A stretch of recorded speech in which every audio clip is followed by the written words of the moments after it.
Feel the magic happening. Campari. Taste. Something incredible happens when Campari is mixed just right. Like Campari and orange juice poured over ice. Taste it. Try it tonight. Bitter, sweeter, better. Campari. Must be 18 years and older. Drink responsibly.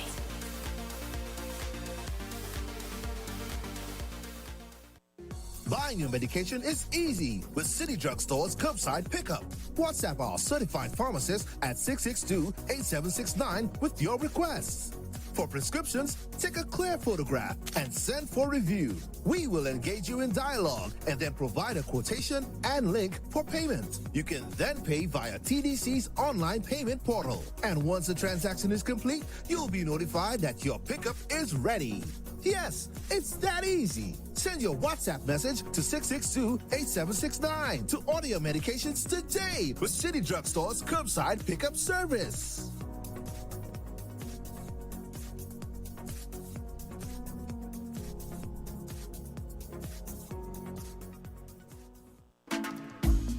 Get ready for an exciting year with Flow Broadband and TV connecting you at home. Sign up now and get a free Samsung tablet worth over $900. Up to 100 megabits per second blazing internet will keep everyone on top of everything every day. While Flow TV delivers the best home entertainment with the latest shows on demand in HD plus favorites you can record. Visit your nearest Flow store today to sign up for Flow Broadband and TV and get your free Samsung tablet. Conditions apply.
Good morning, St. Kitts and Nevis, and welcome to another edition of Voices on 1FM 98.9. Good morning to all of you who have joined us in the radio land, of course, those at home and abroad, and those who are listening via the different social media platforms such as Facebook and YouTube. Good morning and welcome to another edition of Voices on 1FM 98.9. I'm your host for today, Devon Cornelius. And the conversation will be centered around golf. Yes, golf. The Organization of Eastern Caribbean States, OECS, was formed in 1981 with the signing of the Treaty of Bastia in St. Kitts and Nevis. The OECS includes 7 full member states, which is Antigua and Barbuda, the Commonwealth of Dominica, Grenada, Montserrat, of course, St. Kitts and Nevis, St. Lucia and St. Vincent and the Grenadines, and 2 associate members, Anguilla and the British Virgin Islands. 40th anniversary celebrations are underway across the region, and as part of our coverage of those activities, we look at the sport of golf in the OECS, and of course right here in St. Kitts and Nevis. Today we have Mr. Zeke Percival and Mr. Mark Pennyfeather, who are representatives of the St. Kitts Golf Club. And today, that is what our conversation will be centered around. Good morning, Mr. Percival. Good morning, Mr. Pennyfeather. Good morning. Thanks for having us. Great. Before we continue, there are some of our listeners who would like to know a little bit more about yourself, Zeke Percival, and of course Mark Pennyfeather. Good morning. Good morning again to the listeners. My name is Zeke Percival. A lot of people will know me as Stancliffe. In the school days, was born in Newtown, raised in Connery, this great state of Connery. And I've been in the golf field since 1975, started as a caddy. So I caddied, then I went into a permanent job at the golf shop in the guest services. Great. Mr. Pennyfeather? Yeah, so the name's Mark Pennyfeather. I've been playing golf since about 2010, I believe. So just about 11 years now. Participated as an executive member in 2018 and currently just a regular member of the golf club. Grew up in Bass there, went to BHS, Clanship Fry Bryant, was away for 5 years, but back living in the Federation now, with a great passion for the game, and we love to see it grow and develop. Awesome. So as we're here talking about golf, I want to talk about pre-COVID first, where we were with golf and the advantages and the good times and even the challenges that we had before COVID began in March of 2020. So what were conditions like before COVID began in that area? I could say with golf, for a lot of years, for many, many years, St. Kitts has been the leader of golf in the East Caribbean, and like you say, especially in the OECS. We were always known to be one of the better had one of the better golf courses in the region. And in terms of standard of play, St. Kitts dominated that for many, many, many years. So before COVID, I think we were in a good spot. We have a strong, healthy Royal St. Kitts Golf Club. Some members who have passion for the game and to see it grow in a big way. Awesome. What about you, Mr. Pennyfeather? What are your sentiments on that? With respect to the conditions before Yes. COVID, the golf course was playable. The conditions weren't the best, but they were playable. Being an executive member only a year prior, we were operating tournaments, having a lot of fun. People were coming out. I don't think the membership was growing at any particular rapid pace, but definitely maybe 1 or 2 people per year were joining the club, and the game was growing. And as Zeke said, St. Kitts and Nevis was practically the leader within the OECS in terms of the golf competitiveness. And still a lot of fantastic players here to this day. Right. With that being said, now that we are in the COVID pandemic, prior to COVID, what changes have you been seeing? So let's say prior to COVID, we had a membership of 20, and now in COVID we have a membership of 5. Can you speak to that? Well, the membership didn't change. The members are still the members of the club, but just but like Mark say, it's. I think this is probably the first time in a lot of years that we haven't received one new member. So the numbers didn't go down, but then it stays the same. Great. Now that we're in COVID, where are we today, and why? Closed. The golf course is closed. And why? Somebody who is in a different position than us will have to answer that, because we are asking the same question: why the golf course is closed? What were some of the activities, or what was on the agenda, rather, that you wanted to achieve, but because of COVID, you could not? Oh, we did. We do a lot of fundraisers for different people or different entities and so forth. So we were looking forward of doing that. We added some this year. For instance, every year I do a fundraiser for the preschool in Connery, and I was hoping to even widen it more and make it more exciting and get more people playing and so forth. But the course is closed. Thanks to the Four Seasons in Nevis, who remain open for us. So we've been going over there maybe once, every twice a month, month. yeah. To play some golf. Great. Could you give a brief history of the game here and how the local conditions differ from other OECS countries, considering that we are the leader in golf? Okay. Like I said, we started as a caddy.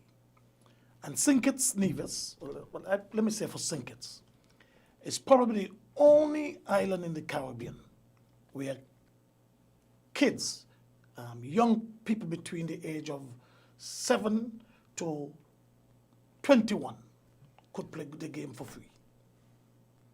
So that was very good because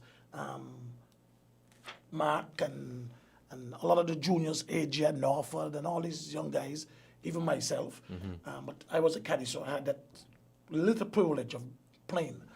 But being able to come and play the game, we all know that golf is an expensive sport.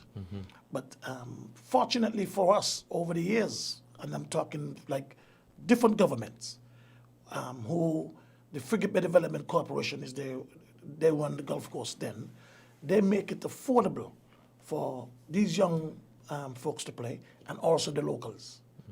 So to play golf as a local player in St. Kitts was very, very reasonable. Great.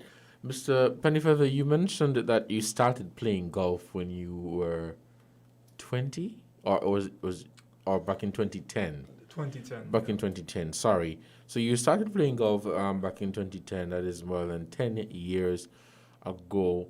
What was the experience like then versus now? Or let me say, the experience then in 2010 and then in 2019. We're forgetting about the pandemic for a moment. So, giving a comparison between 2010 and 2019.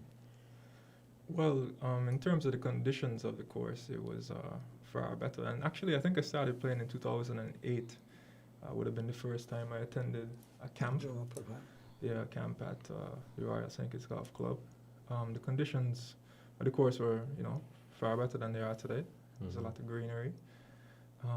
They were very well kept. There were a few, expatriates, people from abroad that had moved to St. Kitts that were participating in the camp. It was really nice, just learning about their life story, learning to play the game. A lot of players like Zeke and a few other really good players from the club were helping out with the camp when they found the free time. And there was a great sense of community at the golf course back then, especially as a young kid in the early teens, growing up, learning to play the game. Around 2019, I don't think there was that much involvement, I suppose. 2019? 2019. Yeah, we had a lot of tournaments, Not in terms of the tournaments, but just in terms of the participation, because the condition of the course had somewhat deteriorated. I suppose it was a little demoralizing to some people, but many of us still passionate about the game, and we want to see it to return to the days of around 2010 when I would have started playing, because the condition of the course and the enjoyment that you see good players have when they go out and play the course kind of compels you to find joy in the game as well. Great. If I may ask though, Mr. Pennyfeather, what motivated you to start to play golf? What motivated me? Yeah. What was your passion? What was your drive back then? Well, I suppose it was a little push from my mother not knowing what to do with me. She kind of just dropped me off at the club, and she was like, and I can go see. have fun. Great. And, I guess for me, I get kind of frustrated when I'm not good at things. And golf can be quite a challenging game. And I think it was just that challenge to hit that little ball straight, or at least get it to go where you want it to. That kind of inspired me and motivated me to continue playing.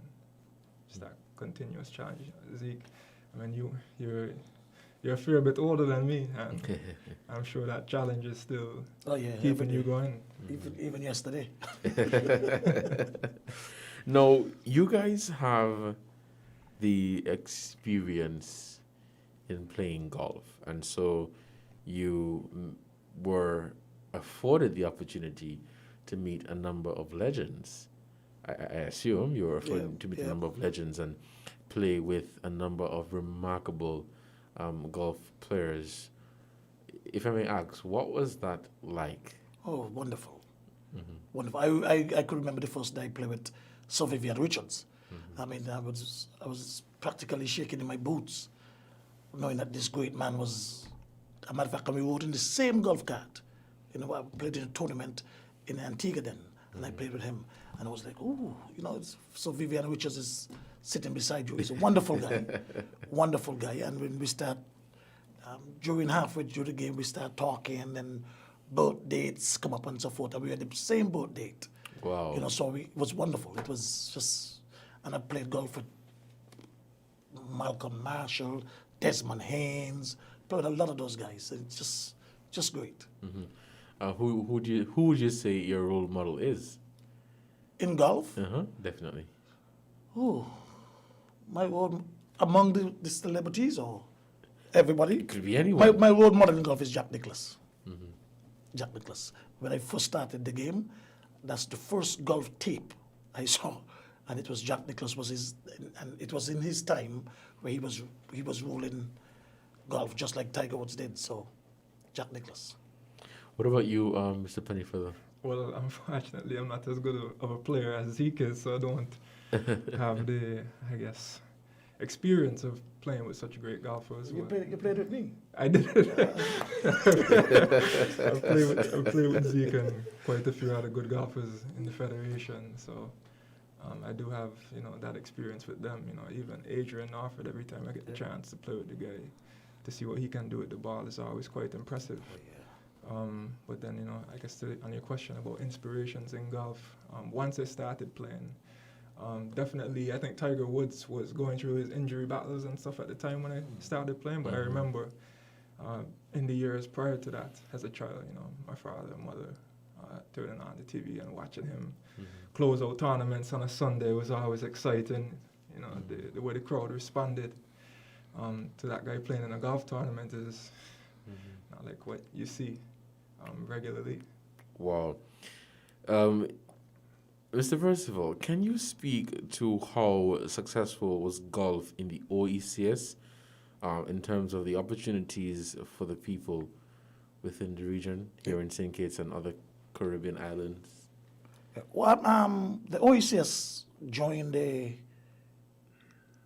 Caribbean Golf Association back in 1987, the OECS. And I think after we joined the Caribbean Championships, I think it grew golf because it get more excited that every year you will get selected to represent the OECS and go to Jamaica or Puerto Rico or one of those countries to represent the OECS. So it was very good. I mean, I played on the team for many years, and it was really enjoyable, the experience of not only playing, but the interacting with people from different cultures. It was just great. If I may ask, though, to ensure that there is longevity in golf, to make sure that it is continued 5 years from now, 10 years from now, what is the St. Kitts Golf Club doing now to ensure that becomes a reality? Well, we have a junior program, which we do. We partner with the Ministry of Sports every year. We do a summer golf program. And even outside of that, every weekend and so forth. And the golf club is always willing to, any kid who wants to learn the game of golf could come on over and somebody will assist. we'll find clubs for them and golf balls for them and so forth, so they could come on over and play. Unfortunately, we can't do it this year because and last year because we're closed. But the golf club have a golf program. It's not the best. There's a lot of room for improvement, but one of the things that will sustain golf in St. Kitts, and this is from Zeke. Years ago, when the golf course run by the Frigate Bay Development Corporation under the management of William Liebert and so forth, we used to see a lot more locals playing golf because then the management look out for the local player, because we have to understand that yes, golf is an expensive sport, but if you're going to grow it, you have to include everybody. Right. Me and you must be able to afford to play. If I may continue, Mr. Percival, where are we with the resumption of golf? Well, I think I asked that earlier, but where are we with the resumption of golf here and in the OECS? What do you think it will take to get us back to pre-COVID? Because we have seen where other activities have resumed, and we're still in the pandemic. Yeah. What your take on that? But referring to the OECS backed out of the the Caribbean Championships some years ago, maybe 4, 5, 6 years ago, because of different reasons. And we took a decision then that we will back out in the meantime. But just, I think it was the year before of COVID or the year before COVID, whatever, we was discussing about joining back into the Caribbean Championships. So that is still on the table. But in terms of home here in St. Kitts, there's not much the club could do if the golf course is closed. And like I said, we go over to Four Seasons, like this weekend. I'm trying to put a group together to go to Four Seasons. So if the Four Seasons, we know which one is a private place, and sometimes they get real busy and so forth. So and when they're busy, they don't allow outside guests to come and play. So if that happens for a whole month or 6 months, if the Four Seasons get real busy, which I would love to see, we won't be able to play golf unless our golf course in St. Kitts is open. Right. Let's take a pin for a short moment. We'll take a break to say thank you to our sponsors, and we will return with some more questions, and then we'll open the phone lines to hear from the callers. They would have questions just like me, and they would probably want to learn a thing or two while we're here. Let's take a short break. We'll be right back.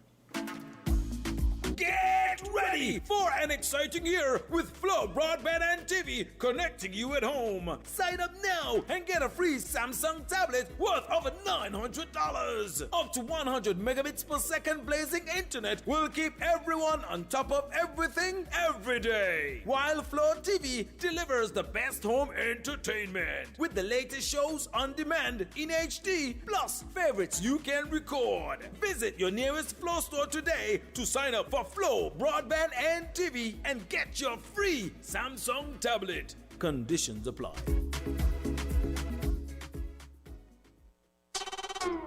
You need a drink, have a Viva.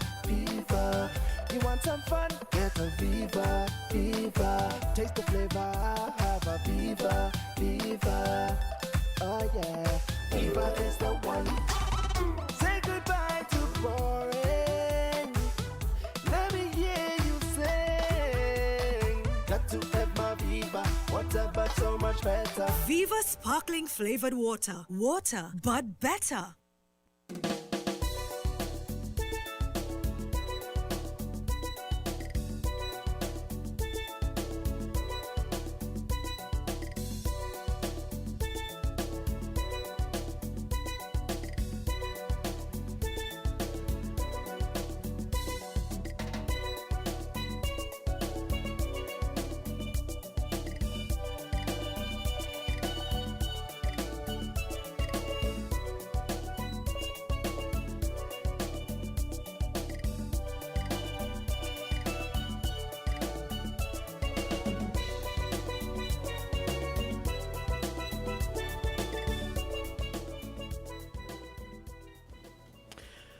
Good morning and welcome back to Voices on 1FM 98.9. Again, thank you guys so much for taking time out of your busy schedule to be a part of our program. Later on in the program, we will take your calls at 466-0989, 762 and 662. Also, remember, we have our WhatsApp number, which is 662-2204. Thank you so much for tuning in. I am here with Zeke Percival and Mark Pennyfeather. They are members of the Syndicates Golf Club. And of course, the conversation is centered around golf.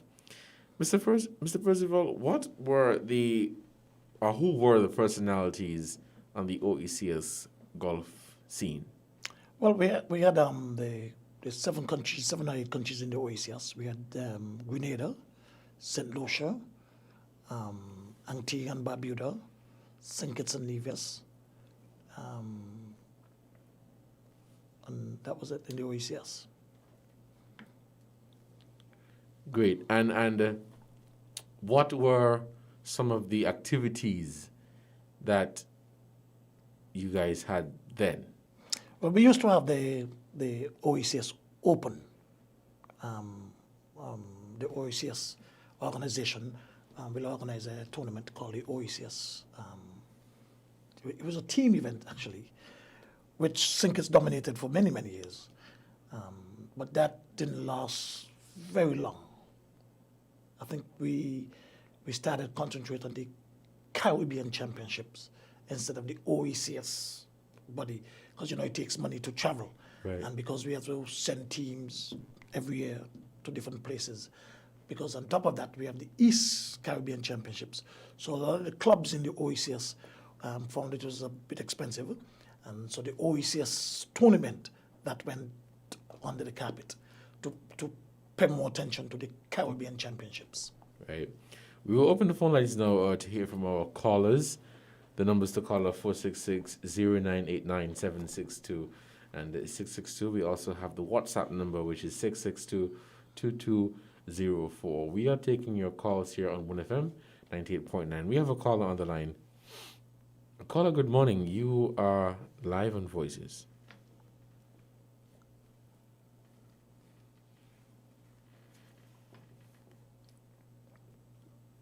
Okay, we have lost that call. Caller, you can call us back at 466-0989-762 and 662. You are listening to 1FM 98.9 for another edition of Voices. As we are continuing, when COVID began last year, what happened? Did you guys go into having, well, I can't say having meetings because, you have the social distancing and we were all under lockdown, but did it just stop there? Oh, no, we had the executive had meetings once a month.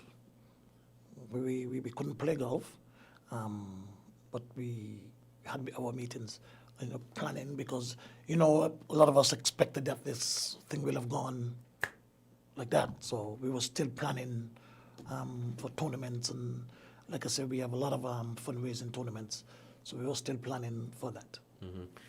And hoping that we get back to a state of normalcy, with the rollout of the vaccines.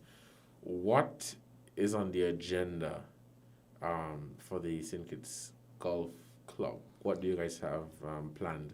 Do what we've been doing for years, like I said, do charity tournaments.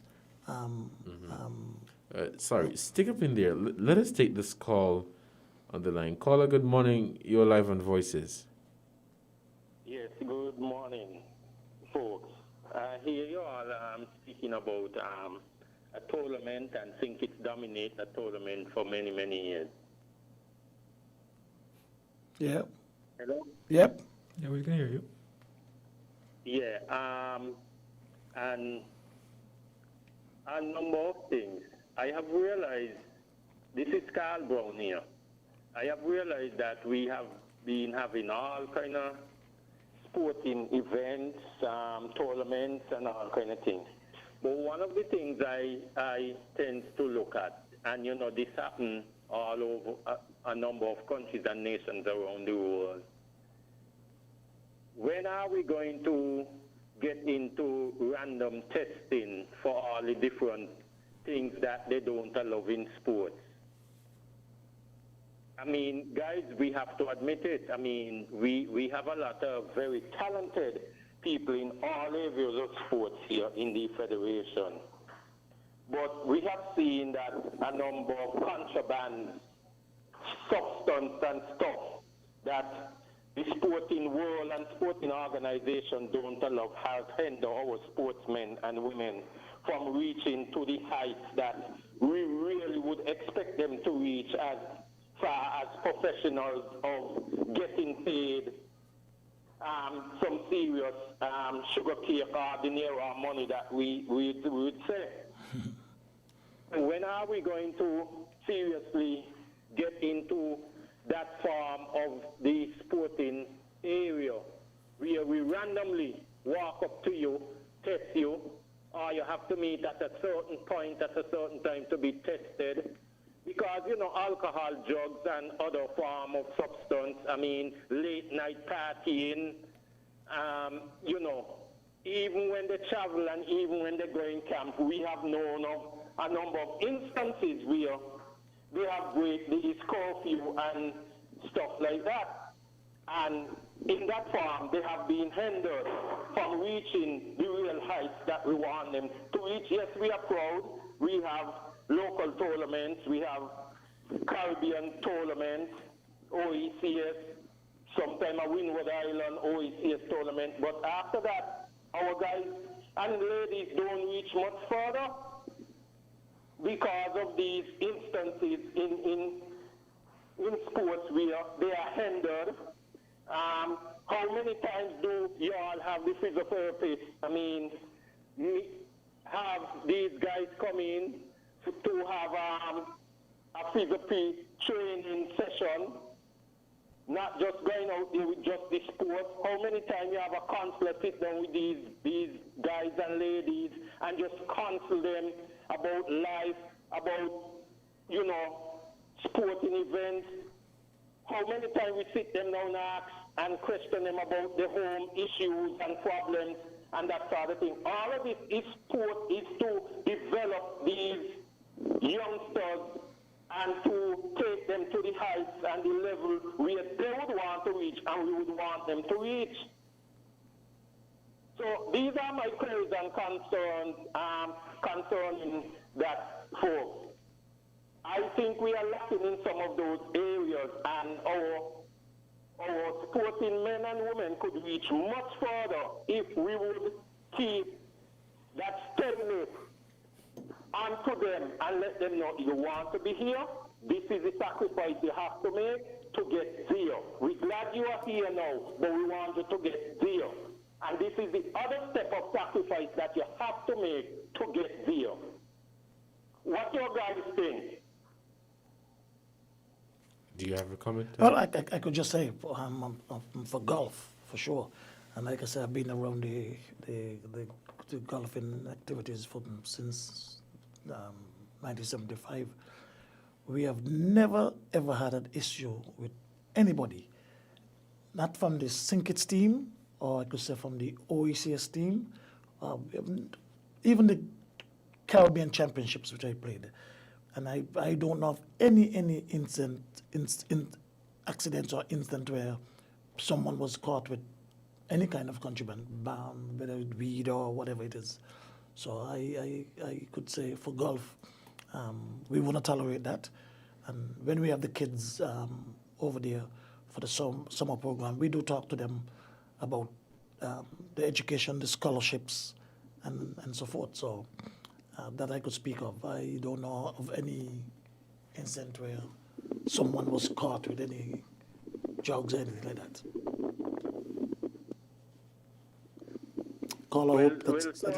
That may not, as you say, happen in golf, but there are other sporting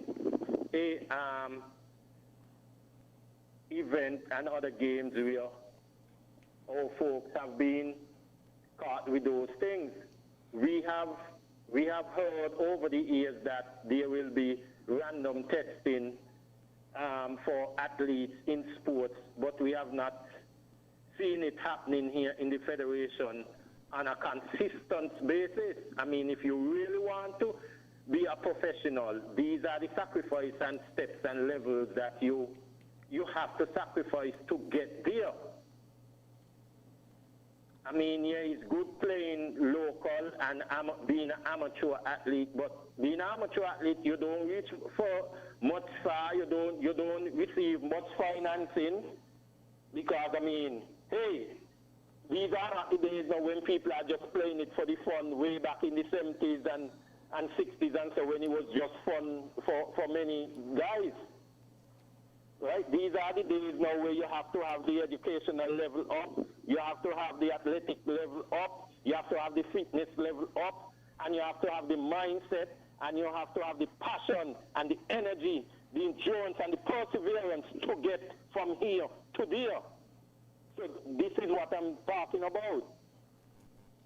And I agree with you. All those things needed in any kind of sport, but I'm saying about golf, that what I know about golf.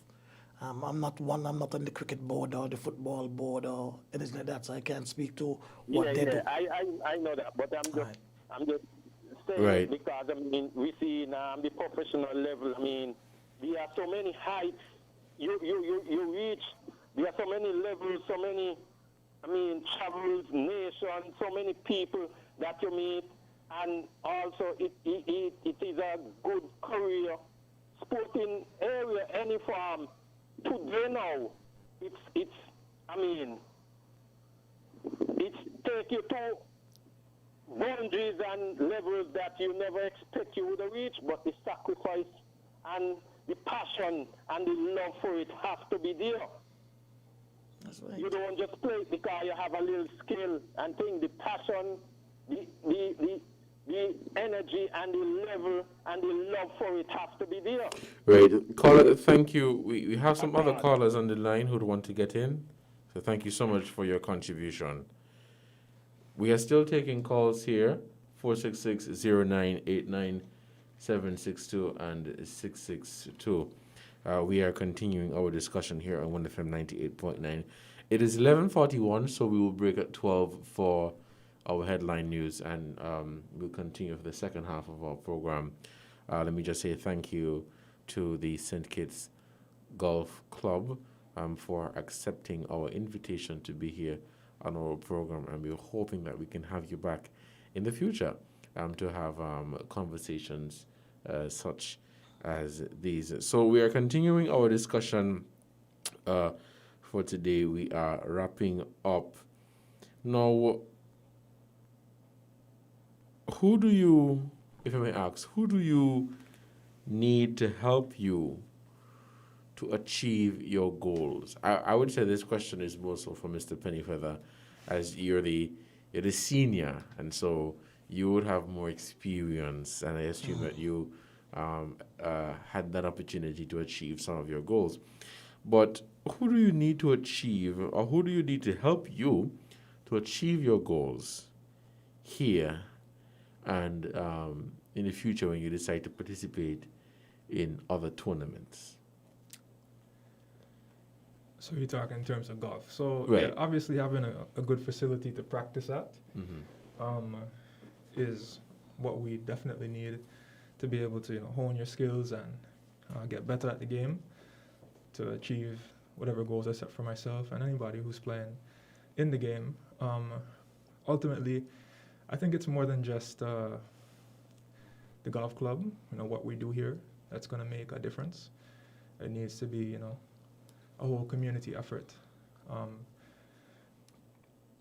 People need to get involved and try to, I suppose, do what they can to, let their voices be heard and to get the course reopened. Sometimes I think about the residents of Frigate Bay who would have moved over there with the attraction that the golf course was there. And we know many people who would have moved to St. Kitts primarily just for the proximity to the golf course. And sometimes I think about these people and the investment that they would have made many years ago. Going on nearly, 2 decades? 2 decades now? since they would have decided to go and build and move to that part of the federation. So, as a community outside of golf and residents as well, we need to try and do what we can to get the facility reopened. So that's who I need. I need the community's involvement, for sure. Right. You would like to comment? Yes. Mark is right about, because I know many people, lots of people who build homes or bought condos in Figure Bay just because of the golf course were there. My thing is, I hope that, and I know that they know, but I wish that more people would understand how important golf is to our tourism product. Because, like Mark said, one of the first things people ask you when they're going to move to St. Kitts is there's a golf course. Sometimes they don't even play golf. And okay. Sorry, just stick a pin. Let us take this caller on the line. Caller, good morning. You're live on Voices. Good day. I don't know if you've got a specific topic this morning. I would not like to be interrupting that. Yes. Am I? We're here with the St. Kitts Golf Club. We're talking about the sport of golf. Oh, because this is a matter pertaining to traffic, but I don't know if you can accommodate me or you would split off another time. Pardon? It's a matter pertaining to traffic. I don't know if you want to accommodate me or it would have to be another time. Yes, we will continue for the second half of Voices. Right now is more so about golf. So for the second half, you can call us back and we can definitely have a conversation about that. I'm also a good golfer, so I would accommodate you. Thank you very much. Thank you so much, caller, for your call. We are still taking your calls here on 1FM 98.9 for another edition of Voices. If we have no calls, let us take a short break to say thank you to our sponsors. We will be back shortly.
Insurance Company Limited, where you get more coverage for less.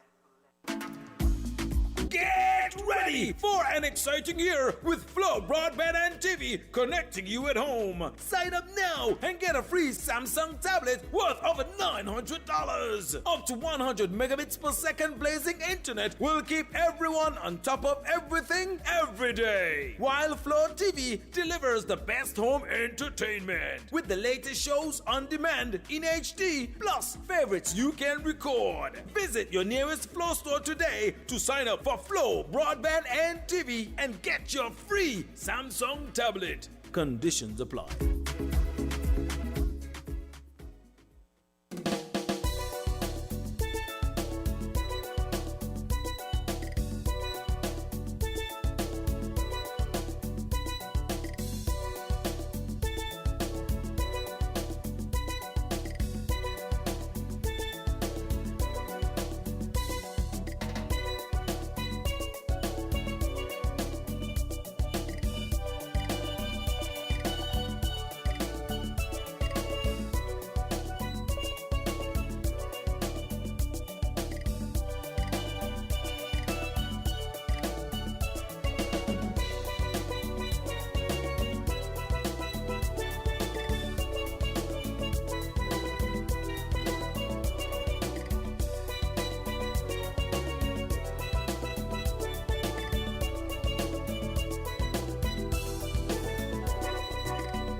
Yes, welcome back to Voices on 1FM 98.9. I'm your host for today, Devon Cornelius, and we're here with representatives of the St. Kitts Golf Club, Mr. Zeke Percival and Mr. Mark Pennyfeather.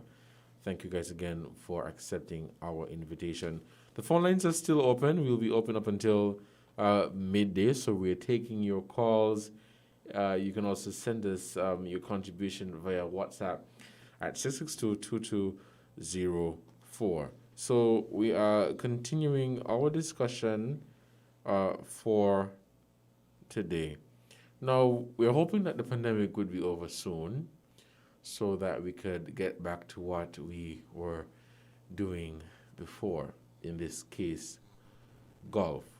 We're hoping that golf would get back to that level of vibrancy what that you once had, where we were able to go out, have tournaments, we were able to travel, we were able to participate in those regional tournaments. With that in mind, what would you say, or what will it take for you to get to that point if we do not get back to normalcy as soon as possible? So you're looking to have the tournaments, you're looking to do what you were doing before, but having your meetings and talks with other agencies or the government or whoever, what would it take for you to achieve that? All we're asking now, and I think as a body and personally, I would just like to see the golf course get back that wow that it had. Because like I was saying before, the importance of it to tourism, the tourism product. It will kill me to see that golf course just going to a walk dog park, which it seems like it is at the moment, because all the people walking the dogs and exercising and so forth. I will really like to see the wow-ness come back in that golf course, because it's such a beautiful facility. It needs a lot of work, a lot of attention to it. The powers may be, I'm sure that they understand and that the golf course is important. I'm sure that they understand the spin-off of the golf course. Cruise ships and so forth. A lot of cruise ships, when they come in to St. Kitts, I'm sure one of the first things they ask if there's a golf course. So the golf course is so important. So what I would love to see is that wow come back in the Frigate Bay area, so the people who own the homes and so forth, and even when I go there, I could remember the good old days that I used to just boast about around the Caribbean. I used to boast about my golf course, and that's what I will love to see again. Great. Mr. Percival, sorry, when I worked at the Four Seasons, I was exposed to some knowledge about golf. I must say, I'm not an expert when it comes to knowing everything about golf. And we had people who came all the way to Nevis just to play golf. Yeah. And so at that point, I understood that this really meant something to people, and they took it seriously. And I was able to develop a greater understanding for the sport of golf. We would like to continue. People used to, I remember in the days when people used to fly from St. Martin and even Guadeloupe, fly down to St. Kitts, play golf, and then fly back. Just to play golf. And that's what I would love to see again. I understand from a business point of view, the powers maybe may not be seeing some figures on the books and wondering, the expenditure over here look greater than the income here, but the wider income of the whole country is what we have to look at. And golf brings A lot of people come to St. Kitts for golf. A lot. I mean, I tell you, I worked there for years and I know it. I remember some years ago, on Wednesdays, we used to have to close off the golf course to the hotels to accommodate the cruise ships. Because there were so many people coming off the cruise ships just to play golf. And they come off the cruise ship, they play golf, they see a good product, and guess what? They come back next year and stay in St. Kitts for a week or 2 weeks just because of the golf course. I have friends up to this day who I know did that. They came on a cruise ship and they come to fall in love with the golf course here, and they come back every year since. You know, so that's what I would love to see again. That's what I would love to see Mark and younger people come up, experience. They go over there to golf course and they were just golfers from all walks of life there playing our golf course. Right. As we were talking before about, wanting to see the golf course get back that new spanking look, that wow.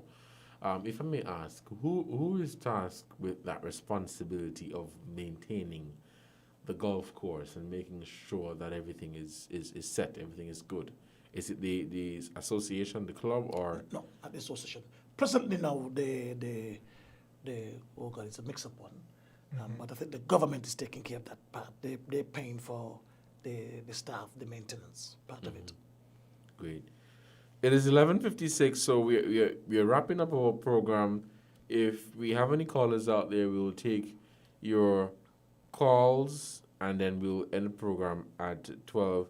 Let me just say thank you again for taking time out of your busy schedule to listen to Voices. Good day to all of you in Radio Land at home and abroad.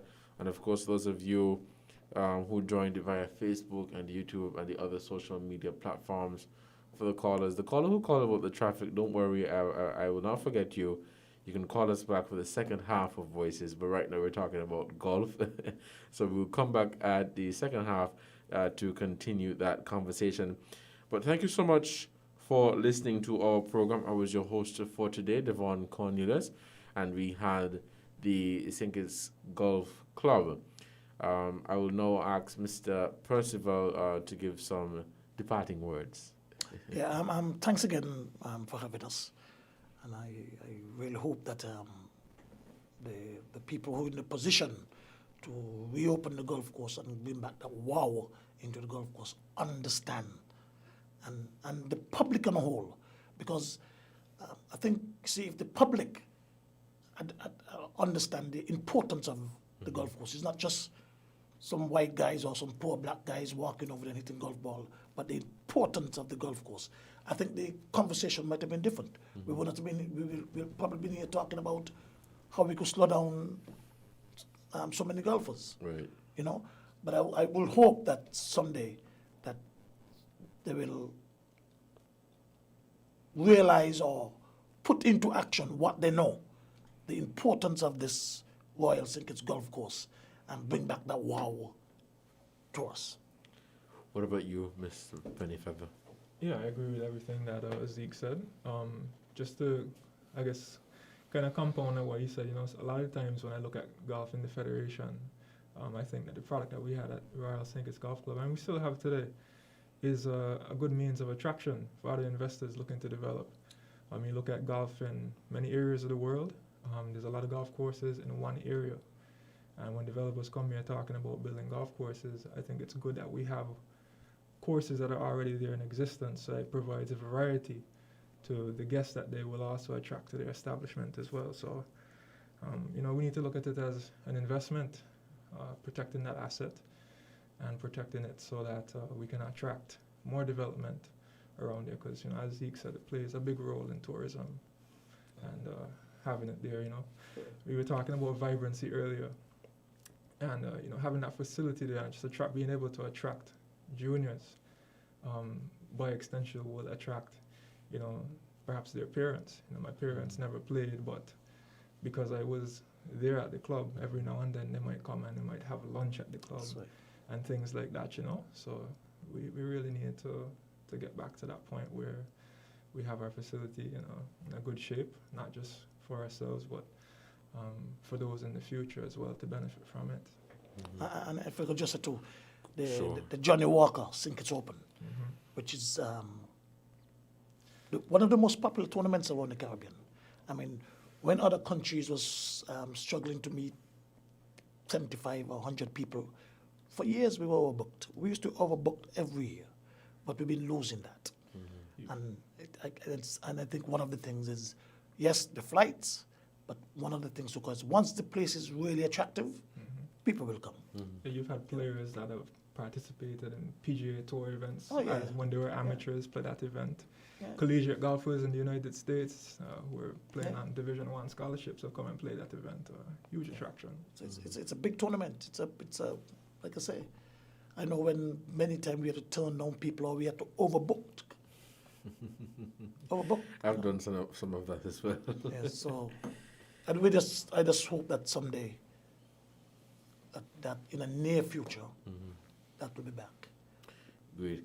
Thank you guys so much for your contribution to this program. It was a fantastic opportunity for me to learn more about the sport of golf and to know that the club in St. Kitts has been active over the years and is looking to get back to that state of normalcy where they can go back to doing what they were doing before. So again, thank you so much for accepting our invitation, and we hope to have you back. To those of you, thank you guys so much for listening to Voices. We will take a break at 12, and we will be back at 12:30 to continue our program. You are listening to 1FM 98.9. I was your host for the first segment, Devon Cornelius. Have a good one.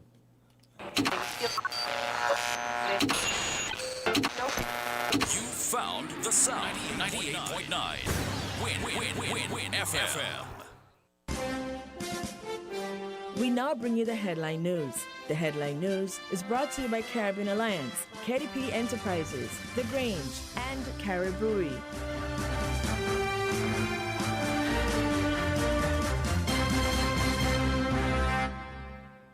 Shipping your cargo shouldn't be a hassle. It can be as easy as a single call to a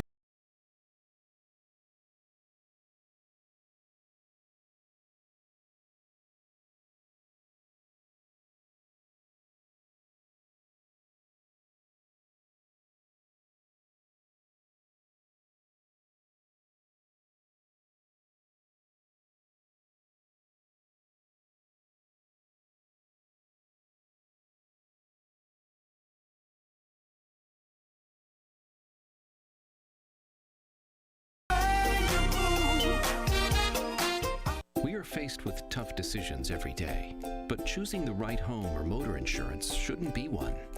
You need fast claim settlement from a company that's been rooted for over 31 years. And don't forget the A Excellent rating by AM Best.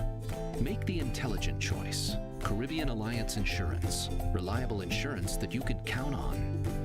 Get a quote today for your home, motor, contents, and liability insurance needs, and make the intelligent choice. Caribbean Alliance. Tomorrow secured. Local agents, Dalil Walwyn & Co. Limited. Telephone 465-2631 or 469-5303 for the Nevis office. Did you know that the Grange Healthcare Facility is the first purpose-built non-governmental healthcare organization on St. Kitts, offering 24-hour nursing, therapeutic, and residential care for older adults? It's situated at Otley, 7 miles east of Vastair in beautifully landscaped surroundings. The Grange has a team of highly trained professionals and provides care that's rated as being comparable with UK and North American standards. The Grange offers varied accommodation to suit your individual needs, and our all-inclusive packages make the cost of care per hour the most competitive on the island. Services include convalescent care for all ages, daycare facilities for older adults, rehabilitation services, and training and continuing education for healthcare providers. For more information, call 466-5525 or 465-8020, fax 466-8221, or email thegrangehealth@gmail.com, or visit our website at www.grangehealthcarefacility.com. Maybe it's the way the brilliant gold liquid reflects our sunshine, or how the bright blue of its label mirrors the clear Caribbean skies overhead. Maybe it's the fresh, crisp taste of this beastly cold beer on a scorching hot day. Maybe it's even the way it brings us all together. But one thing is for sure, Carib is very much a part of who we are wherever we're from in the Caribbean. Carib, it's the way we play. Drink responsibly.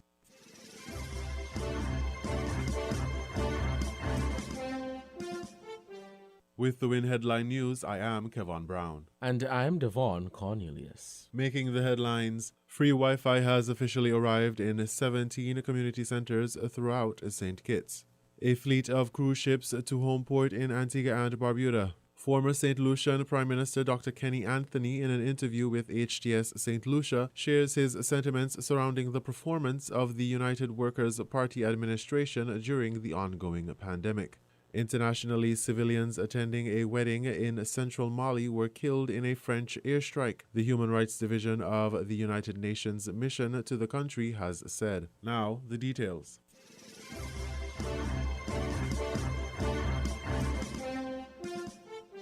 Free Wi-Fi has officially arrived in 17 community centers throughout St. Kitts. The announcement came from a release from the cable, and the installation of the free service finished a week ahead of schedule. The initiative was a joint partnership between the cable and the Ministry of Information and Communication, started on January 25, 2021, and saw the first community center to receive free Wi-Fi being the St. Johnson Community Center. Some of the other centers are the Victoria Road, Challenges, Sandy Point, St. Paul's, Keys, Connery, and St. Peter's community centers, to name a few. Chief Executive Officer of the cable, Patricia Walters, described this effort as a chance for our young people to step up and create opportunities to monetize their talents and creativity through the Internet of Things. Akila Byron Nisbet, Minister with Responsibility for ICTs, echoed Walters with hopes of business ideas and development, which would eventually evolve from the access of this service, providing a space online for small businesses to become competitive. The release stated public Wi-Fi, now available with the development of this project, increases digital inclusion. It helps to pave the way for those who are less advantaged to improve their skills, hone their talent, and advance their education, making them more employable. Ultimately, it means enhanced quality of life for themselves, their family, and our communities.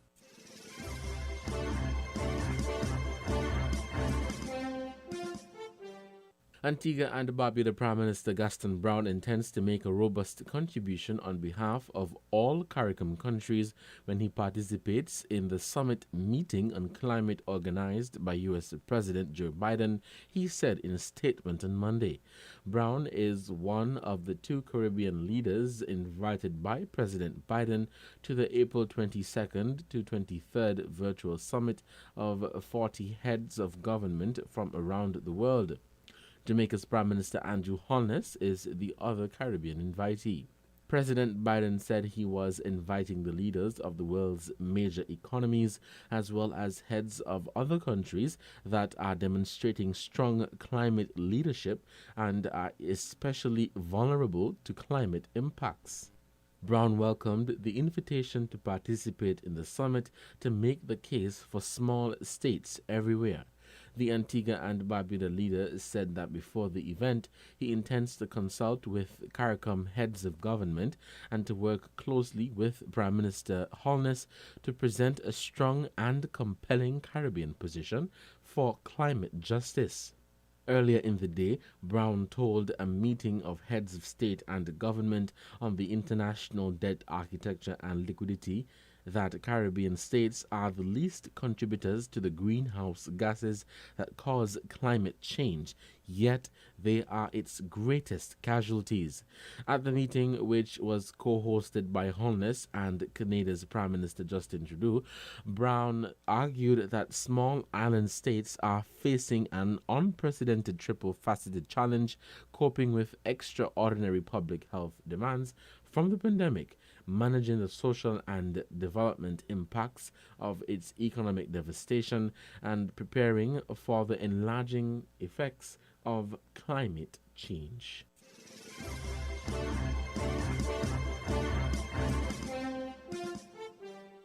Cuba began vaccinating tens of thousands of healthcare workers with a second COVID-19 vaccine on Monday, even though it has yet to complete clinical trials. Last week, Cuba started vaccinating 150,000 healthcare workers with its Soberana 2 vaccine that is still in the third phase of clinical trials. And on Monday, the island nation started giving its Abdala vaccine to 124,000 healthcare workers. Abdala is likewise still in phase 3 of COVID-19 vaccine trials. Cuba is also working on 2 other vaccines, Mambiza and Soberana 1, that are respectively still in phase 1 and phase 2. The controlled intervention study with the Abdala vaccine was approved by the Cuban Regulatory Agency on Saturday, March 27th, and today, Monday, they began vaccinating. Rolando Perez, the Director of Science and Innovation at the state pharmaceutical company BioCuba Pharma, said on state television. Cubans aged between 19 and 80 with a high risk of being infected are participating in the intervention study, while another 48,000 volunteers are taking part in the parallel phase 3 clinical study for Abdala. A third intervention study, also using Soberana 2, aims to vaccinate 1.7 million inhabitants of the capital Havana, including athletes that have qualified for the Tokyo Olympic Games that begin in July.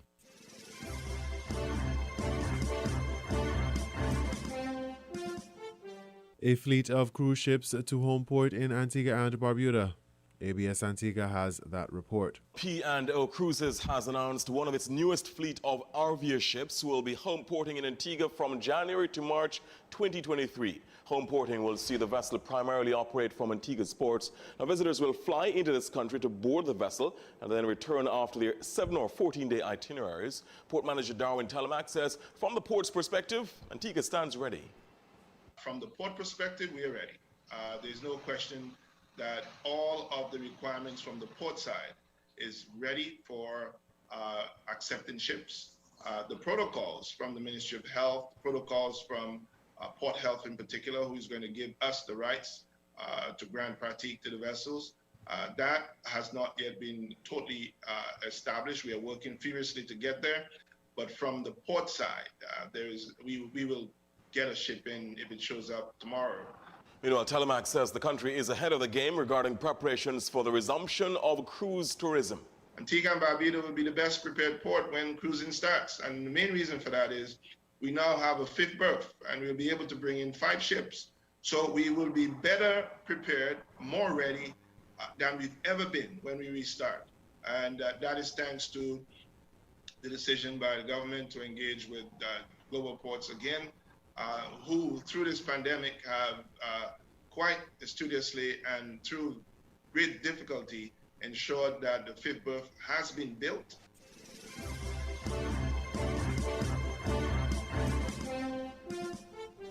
Former St. Lucian Prime Minister Dr. Kenny Anthony, in an interview with HTS St. Lucia, shares his sentiments surrounding the performance of the United Workers' Party administration during the ongoing pandemic.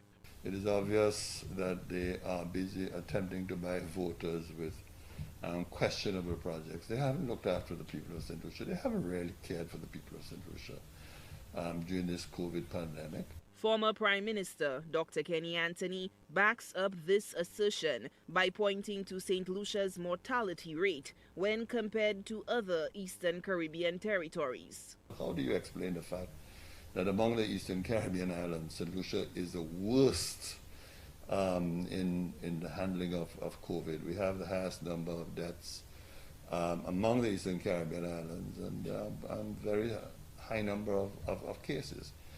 And surely a government can't commend itself to the electorate on that basis, but more important, they haven't reached and touched the lives of the people of St. Lucia. People are suffering. The Vieux-Fort South MP is unnerved by policy prescriptions which tout growth and production while sidelining, in his estimation, the welfare of citizens who are not looking for a handout but a helping hand in these perilous times. With prosperity in short supply, he cites what he views as the deafening silence from the corridors of power on the plight of ordinary citizens facing eviction and bill payments due to the pandemic crisis. What the government has done is to say to the people of St. Lucia, your welfare is not important to us. What matters is, of course, that we need concrete and roads so that we can get growth in the economy. And I can tell you it'll be a mountain to climb because of the very serious state of the St. Lucian economy. The island prepares for an upcoming general election. Dr. Anthony would not even countenance the thought of the current dispensation not honoring the Constitution and respecting the will of the people. Should the government attempt to go beyond June 6th, then it should be met with resistance and protest on the ground. The sooner we have the elections, the better for the sake of the future of this country. June 6, 2021 will mark 5 years since the last election. An election can be held no later than 90 days after the 5th anniversary of the first sitting of Parliament, which in this case took place on July 12, 2016. Therefore, St. Lucians can go to the ballot booths no later than October 12. But Dr. Anthony notes that no administration has even exceeded the 5th anniversary of the previous poll. And assuming the government is going to Parliament sometime in April to look to get approval of its budgetary policy statement, and I suspect that this is going to be a very interesting and fascinating debate if they choose to do that, then you're talking of an election possibly mid-May towards the end of May going into early June. So anytime between mid-May and very early June, I would expect a general election. The upcoming general election is being billed as one of the most consequential in recent history. Dr. Anthony hints at challenging times ahead, given the enormous setbacks of the pandemic-induced recession that has resulted in rising unemployment, ballooning debt, and chronic fiscal and structural problems. This, he argues, will require tough decisions and sound judgment to guide St. Lucia out of the deep economic morass. It's left to be seen who the nation will entrust with the leadership of the country for the next 5 years. Solange Alfred, HTS News Force.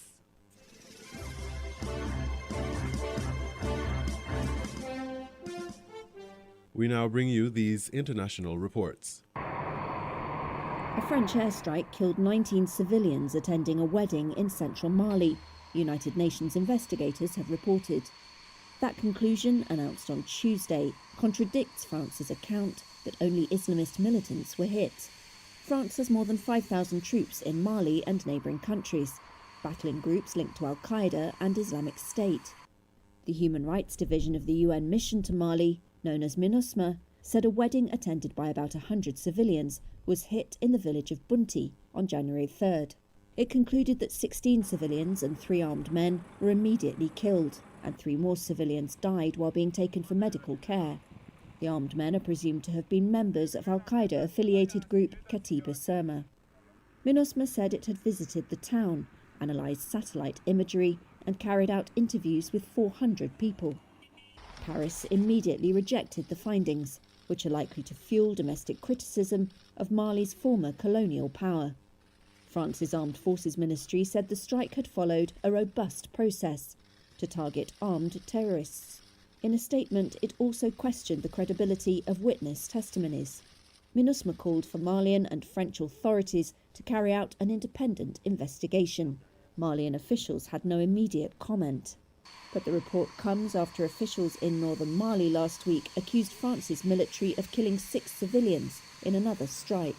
French forces again said they had struck Islamist militants.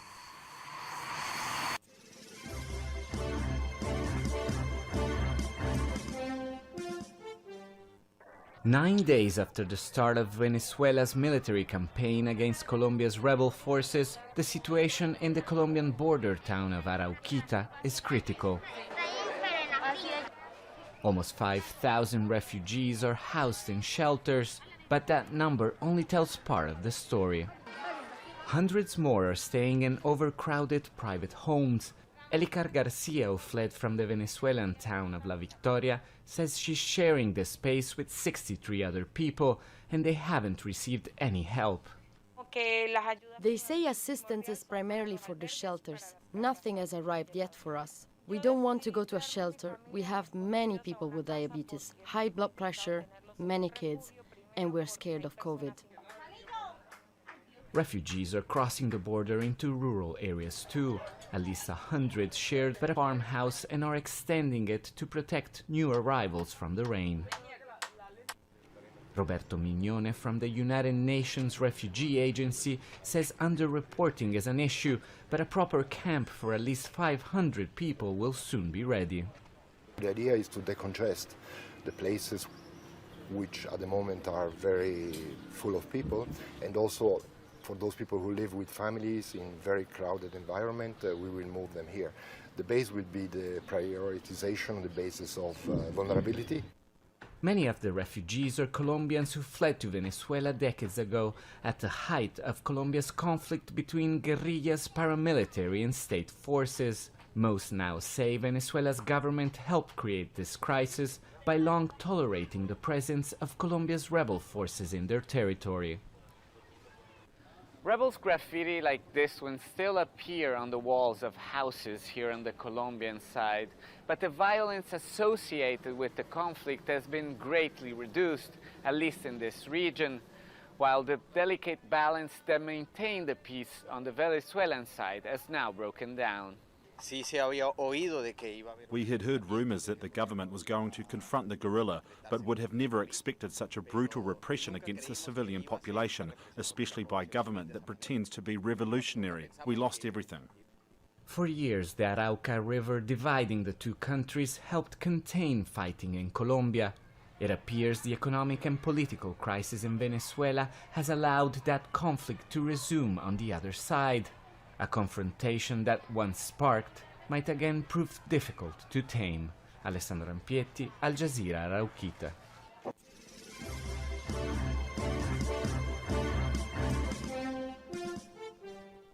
The commanders of the Army, the Navy, and the Air Force jointly left their posts after President Jair Bolsonaro fired former Defense Minister Fernando Azevedo in a cabinet overhaul.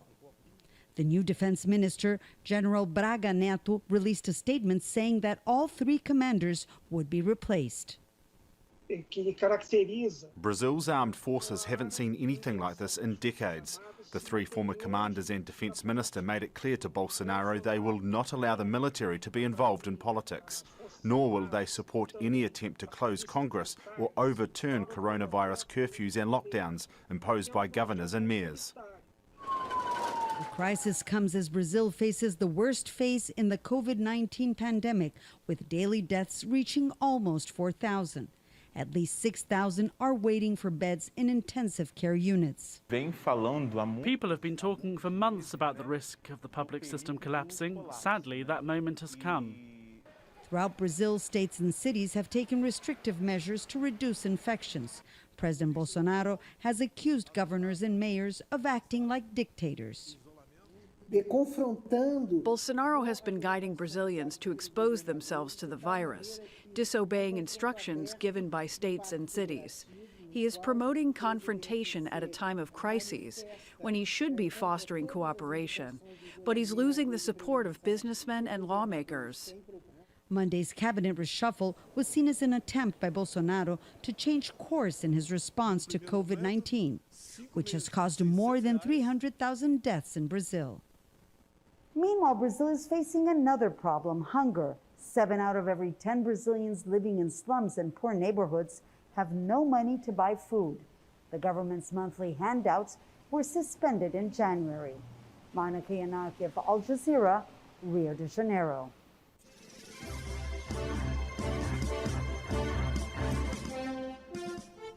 You were listening to the WinFM Headline News on 98.9. Our top stories were: free Wi-Fi has officially arrived in 17 community centers throughout St. Kitts. A fleet of cruise ships to home port in Antigua and Barbuda. Former St. Lucian Prime Minister Dr. Kenny Anthony, in an interview with HTS St. Lucia, shares his sentiments surrounding the performance of the United Workers' Party administration during the ongoing pandemic. Internationally, civilians attending a wedding in central Mali were killed in a French airstrike, the Human Rights Division of the United Nations mission to the country has said. Thank you for listening.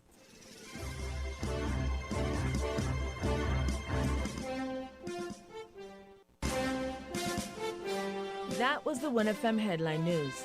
The Headline News was brought to you by Caribbean Alliance, KDP Enterprises, The Grange, and Carib Brewery.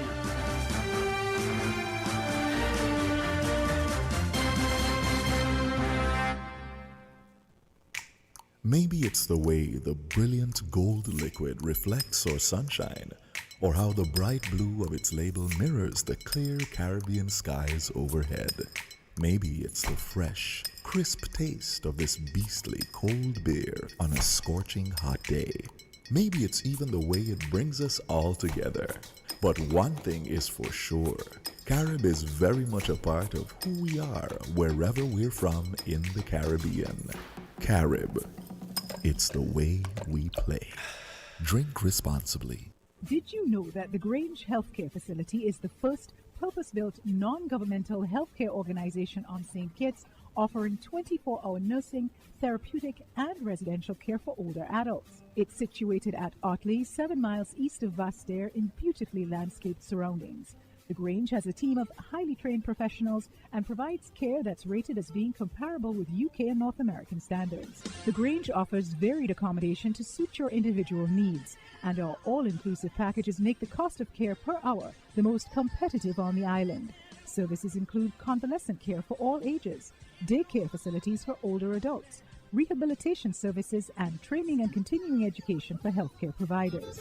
For more information, call 466-5525 or 465-8020, fax 466-8221, or email thegrangehealth@gmail.com, or visit our website at www.grangehealthcarefacility.com. We are faced with tough decisions every day, but choosing the right home or motor insurance shouldn't be one. You need fast claim settlement from a company that's been rooted for over 31 years. And don't forget the A Excellent rating by AM Best. Make the intelligent choice. Caribbean Alliance Insurance. Reliable insurance that you can count on. Get a quote today for your home, motor, contents, and liability insurance needs, and make the intelligent choice. Caribbean Alliance. Tomorrow secured. Local agents, Dalil Walwyn & Co. Limited. Telephone 465-2631 or 469-5303 for the Nevis office. Shipping your cargo shouldn't be a hassle. It can be as easy as a single call to Amerijet International, your worldwide cargo transportation solution. We provide all the services you need to ship your goods anywhere in the world. Whether your shipment is fresh, frozen, large or small, alive or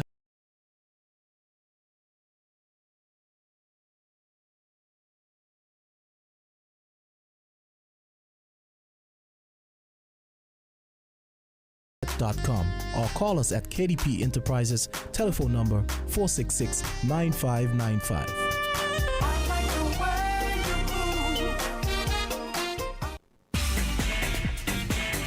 From the South, 99.9 FM.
Horseroads Building and Nevis Centers are making lawn and garden easy. Come to Horseroads Building and Nevis Center now and get 25% off store-wide on our entire lawn and garden department. Yes! For the months of February and March, Horseroads Building Center and Nevis Center is making improving your lawn and garden easy with 25% off all garden supplies, garden equipment, garden accessories, including weed eaters, lawnmowers, and much more. Get 25% off all lawn and garden items happening now at Horseroads Building Center in St. Kitts and Nevis. Horseroads Building and Nevis Centers, making home improvement easy. The Eastern Caribbean Central Bank is rolling out DCash, the next step in the evolution of the EC dollar.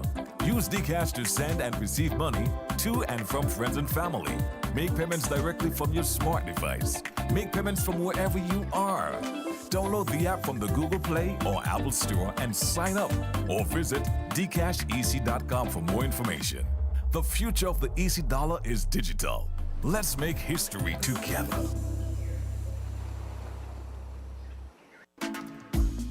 Get ready for an exciting year with Flow Broadband and TV connecting you at home. Sign up now and get a free Samsung tablet worth over $900. Up to 100 megabits per second blazing internet will keep everyone on top of everything every day. While Flow TV delivers the best home entertainment with the latest shows on demand in HD plus favorites you can record. Visit your nearest Flow store today to sign up for Flow Broadband and TV and get your free Samsung tablet. Conditions apply.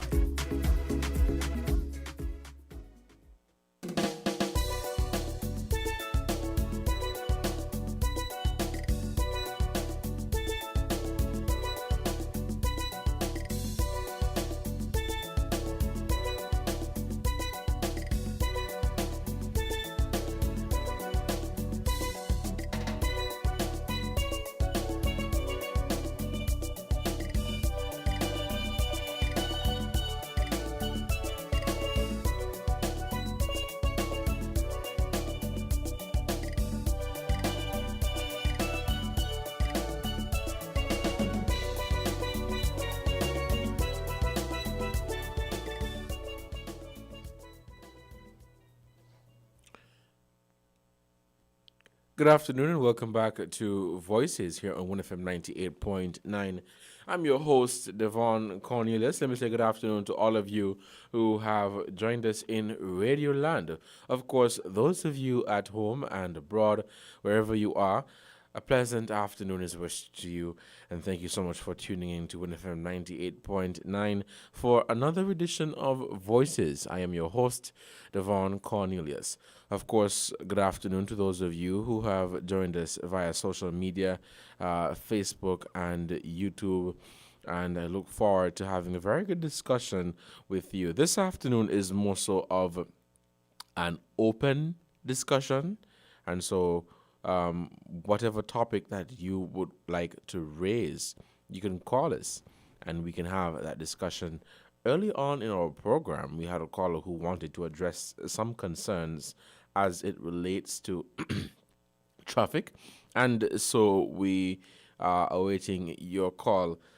Caller, you can call us back and so that we can have that discussion.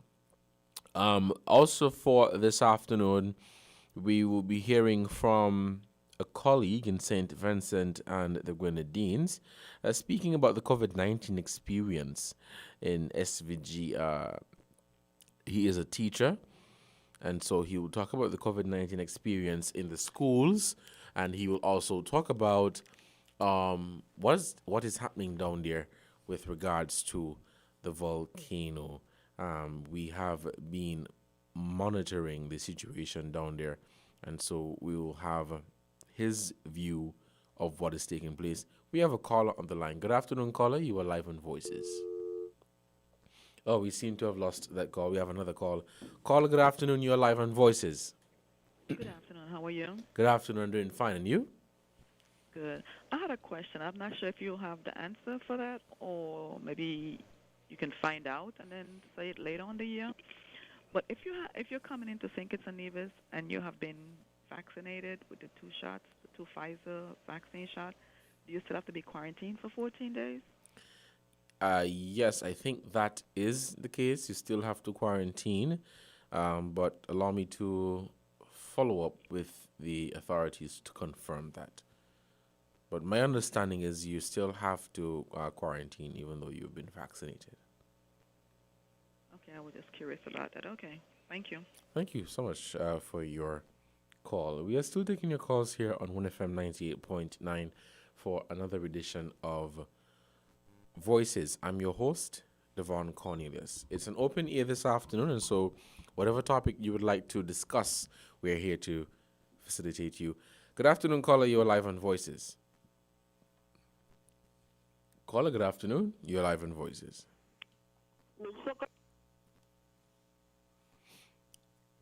Hello, good afternoon. Hello. Okay, we lost that caller. The numbers to call are 466-0989-762 and 662. We also have our WhatsApp number, which is 662-2204. We are taking your calls here on our program. We have a call on the line? No callers on the line. And so, yes, this is what we are doing. I said before we will touch base with a colleague from St. Vincent and the Grenadines to hear about, on-the-ground experience with COVID in the schools. I mean, we've been hearing from the task force, we've been hearing from the government and the authorities, but we are making an appeal to the teachers, those of you who had to interact with the children on a regular basis. What was it like? But let's take this call. Caller, good afternoon. You're live on Voices. Hey, good afternoon, Devon. Good afternoon. How are you doing? Giving God thanks, man. That's good. That's good. Easter come across, I have a lot to give thanks for. Some of us like me had a lot of sins to pay for, you know what I mean? And somebody paid the price, so.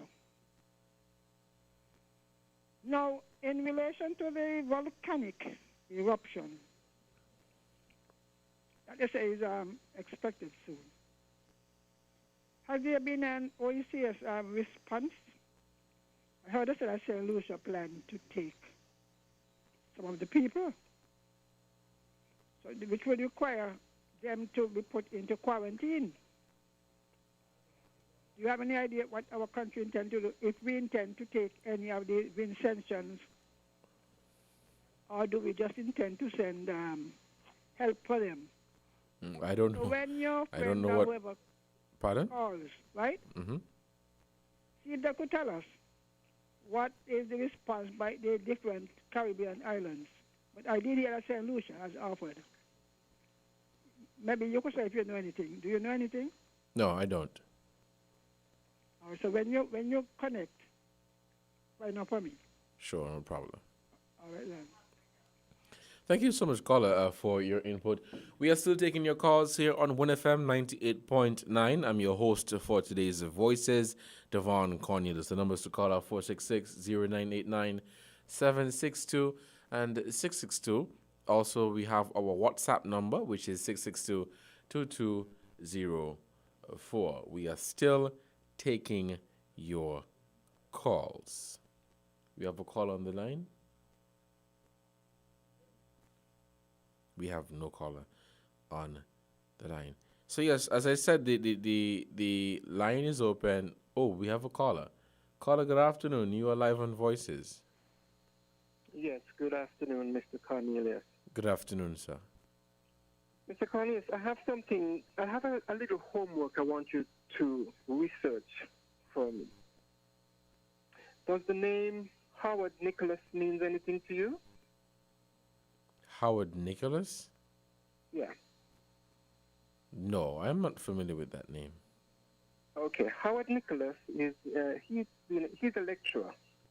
He has lecture on development in Africa at the World Health Organization, I think. Now, why I'm asking you this? because I came across a clip from him where he was giving a lecture, I think, to a group of students where he was talking about underdevelopment in Africa. What's the real story? Now, here we have this gentleman. I think he's an American, and he is telling the student that he had there why Africa is being the way it is today. Now, what I want you to do when you get some time, just go on YouTube and just type in underdevelopment in Africa, what's the real story? And you'll get just about a 30-minute clip, and just listen to that. And if you can come back next week and give me your feedback as to what you think of that. Because I think if you get the gist of what he's saying, you would become more than interested in why the continent of Africa is the way it is today. Everything that they did was by design to keep us to be programmed. We are programmed to be consumers. We are programmed to be employees and all that sort of stuff. Now, this 30-minute clip, if you listen to this clip, and I'm going to repeat it again, it's underdevelopment in Africa, what's the real deal? You think you remember that, Kevin? Yes, I wrote it down. Underdevelopment in Africa, what's the real deal? Yeah. I mean, I don't know if you want to type in his last name, which is Howard Nicholas. But, once you type in the first part, his name would pop up. Right. And you can listen to that little clip. It's just about 30 minutes. I mean, this man is so bold. I mean, he gone as far as to tell us what happened, from colonization and presently what China is now doing on the continent of Africa. I mean, he outlined that Africa is to remain that way for their survival. So, are we not to be concerned about this, our future, because we're in the Caribbean? I mean, this is shocking. Shocking that this man is telling people why and for who. And I've asked the question before, if Africa is the future, for whom? Whose future? I've mentioned on I think, Monday that Angela Merkel, I think was Gordon Brown, they all stated that Africa is the future and they have interest in Africa. But whose future it's for? And we're here silent and we just accept this like this is who we are. We're going to be employees for our lives and consumers. I mean, I can give you an example. You look at what is happening here with the Chinese. They're closing down our shops and we're patronizing them. And they're doing that. No African can go into China and open up a store and the Chinese patronize them. We need to look into ourselves, Mr. Cornelius, and change this narrative. Thank you for listening. I hope you would look through this thing that I just gave you, and I'm looking forward to hearing from you next week, okay? Right. Thank you, callers, so much for your contribution. We are still taking your calls here on 1FM 98.9. I'm your host, Devon Cornelius. If we have no calls at this time, I would want to touch on a topic of my own, which I have deemed to be very relevant for today. Today would have been Interprimary, Golf Insurance Interprimary Championships right over on the island of Nevis. If you are on Facebook, if you have been following social media, you would realize that the sports enthusiasts, people who are very much interested in sports, and I would say basically any and everybody, especially those who have children who are athletes, they have been calling for months and for months and for months They have been calling for the staging of sports, whether it is sports at the individual level with the primary schools, the respective primary schools or secondary schools, or if we are to have the big inter-primary or even the inter-high. And so today would have been inter-primary over there on Nevis. I have been going through social media and I see that Angola is having sports. Now, with this topic, some people have been saying, well, that is Angola, this is St. Kitts and Nevis. And not because they're doing it, it says we should do it too, because they may be in a different position than what we are in. They have a smaller population to deal with. And so, having to understand that there will be different situations where you'd have to make different decisions. But the argument that is being had is that there are other activities that are taking place right here in St. Kitts and Nevis. And so it would always beg the question, well, if this could happen, and if that could happen, and if this could happen, why sports can't happen? Why can't we have sports? And so that is why there are some people who are of the opinion that there seems to be a double standard when it comes to the approval of having events. Some people are allowed to have events with all kind of background and all kind of way. But when it comes around to having an event such as this, you get all sorts of pushback because you have to, which is I'm not against that, in terms of following the protocols and all of that. But explain to me why that person is allowed to have this event and I'm not allowed to have this event.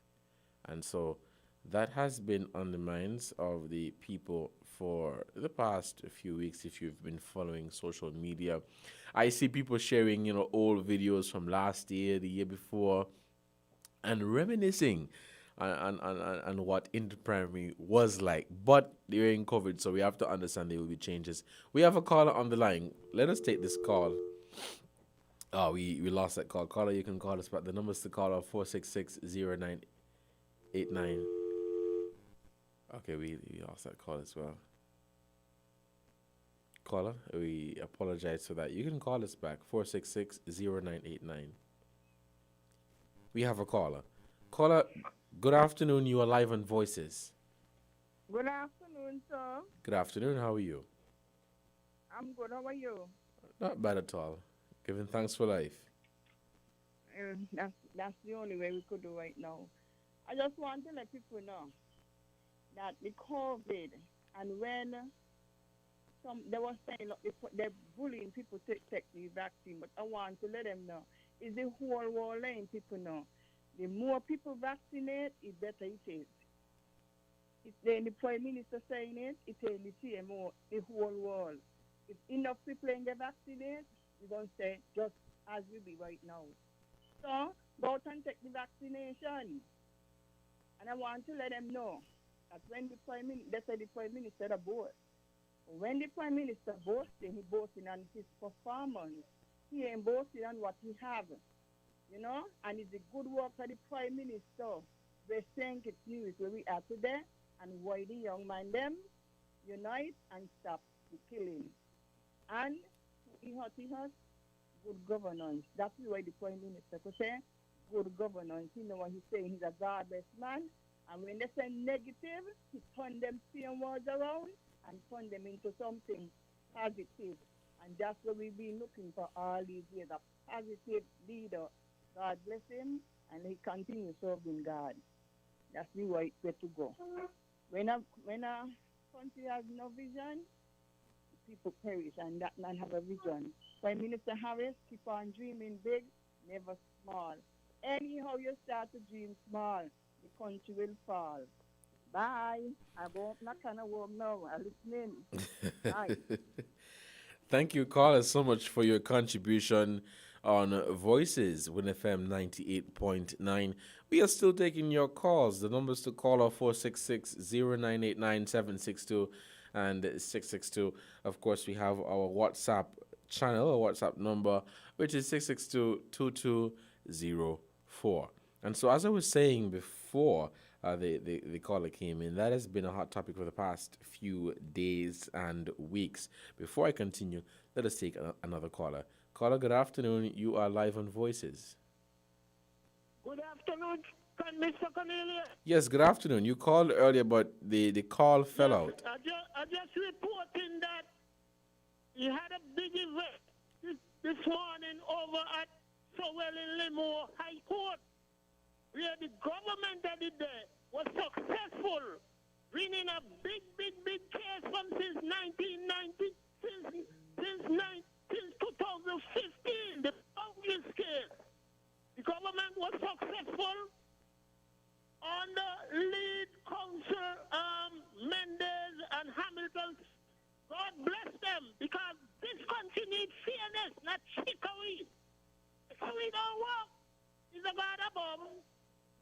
And so the government was successful with the boundaries case that went up to England. They've been successful winning that matter in the High Court this morning. I mean, you got to do things right. And when we put in leaders to come in shit to a country, it don't work.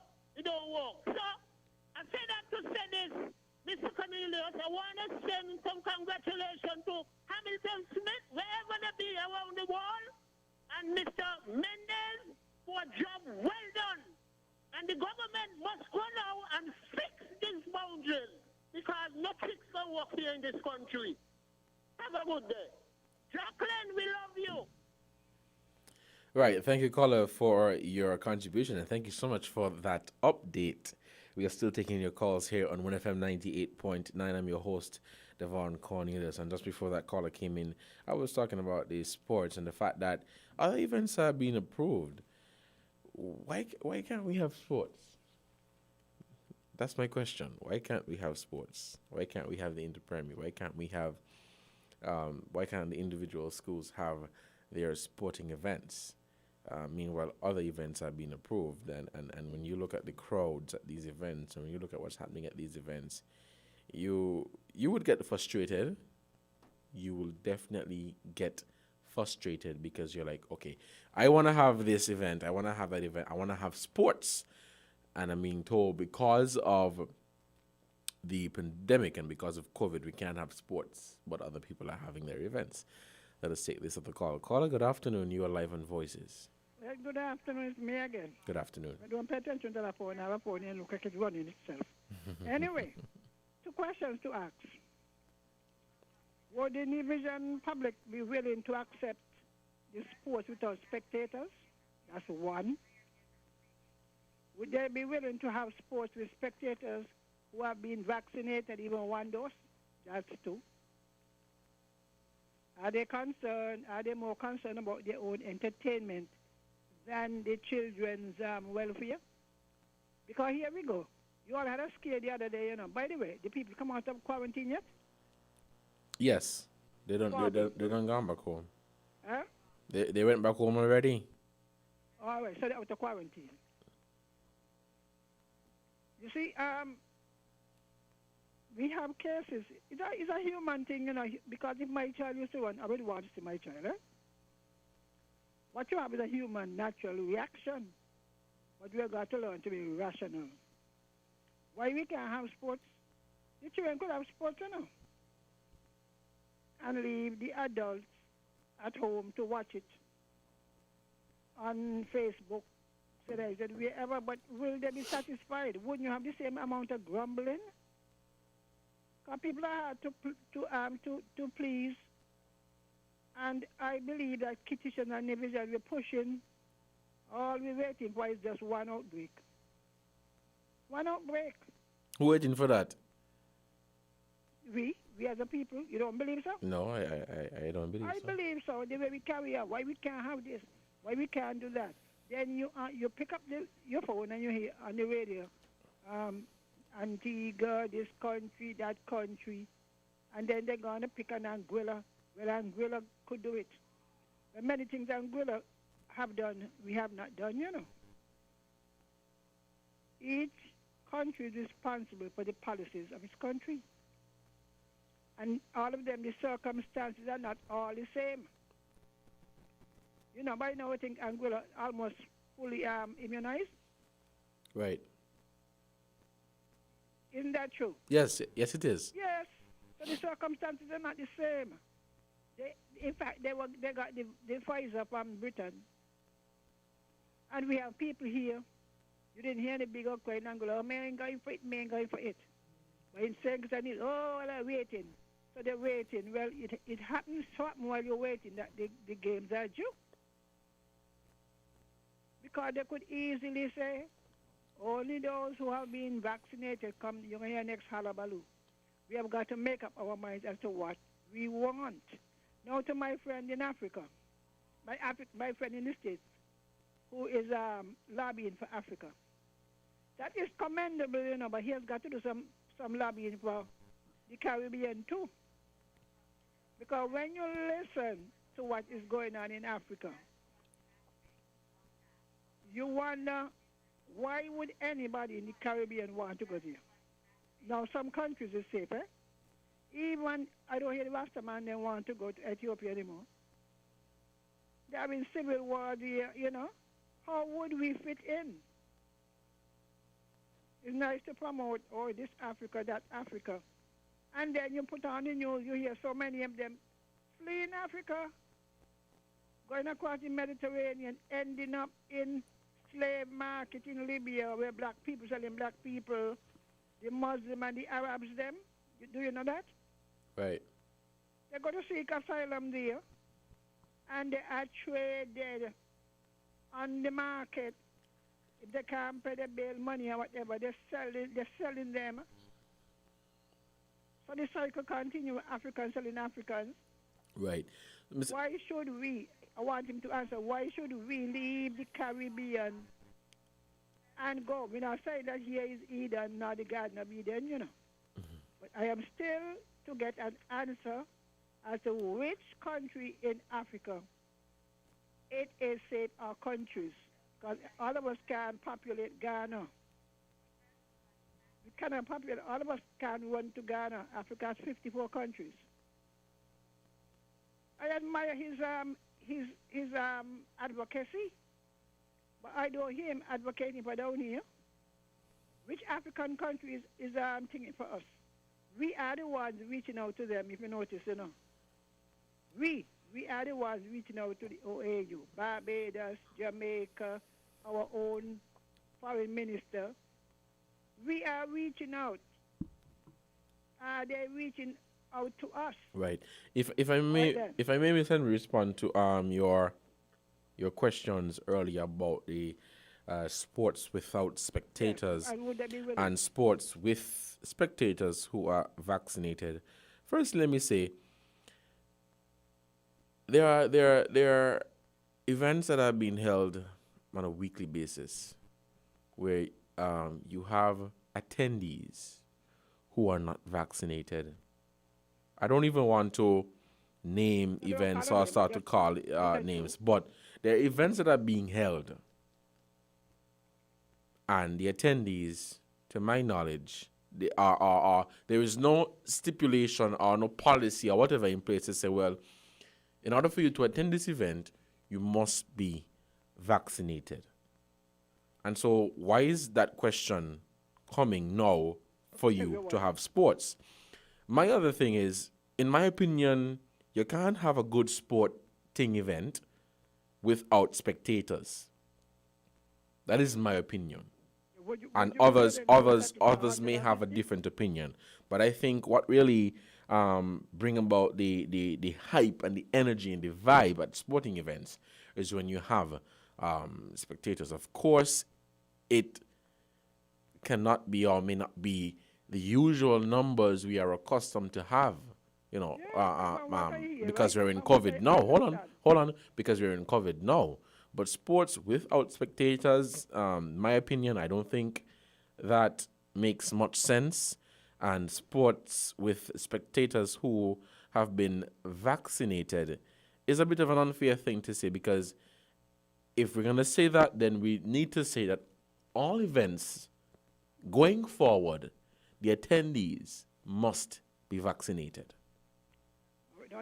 Let me respond to what you just said. From what I understand, it is usually a public holiday, and as far as they say, the whole of Nevis attends. The whole of Nevis.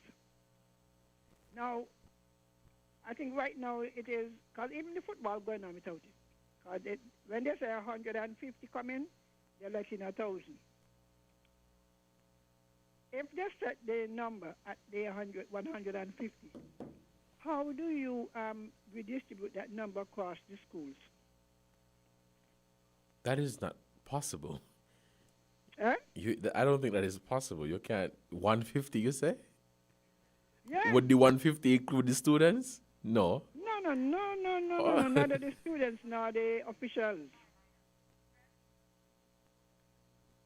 Spectators. Spectators. I think that is the upper limit. But that would probably just be parents. Create more trouble, right? That would just be parents. I just say, well, look, the children, only your parents could come. Then you're going to hear the auntie, the uncle, the godfather, the niece, the nephew, the cousin. Mm-hmm. You see, our people must put forward alternatives. But I understand what you're saying, you know, Miss Henry. I understand what you're saying. I mean, if you're seeking to have approval to have an event, they would say, okay, this is the number, whether it is 100 or 150.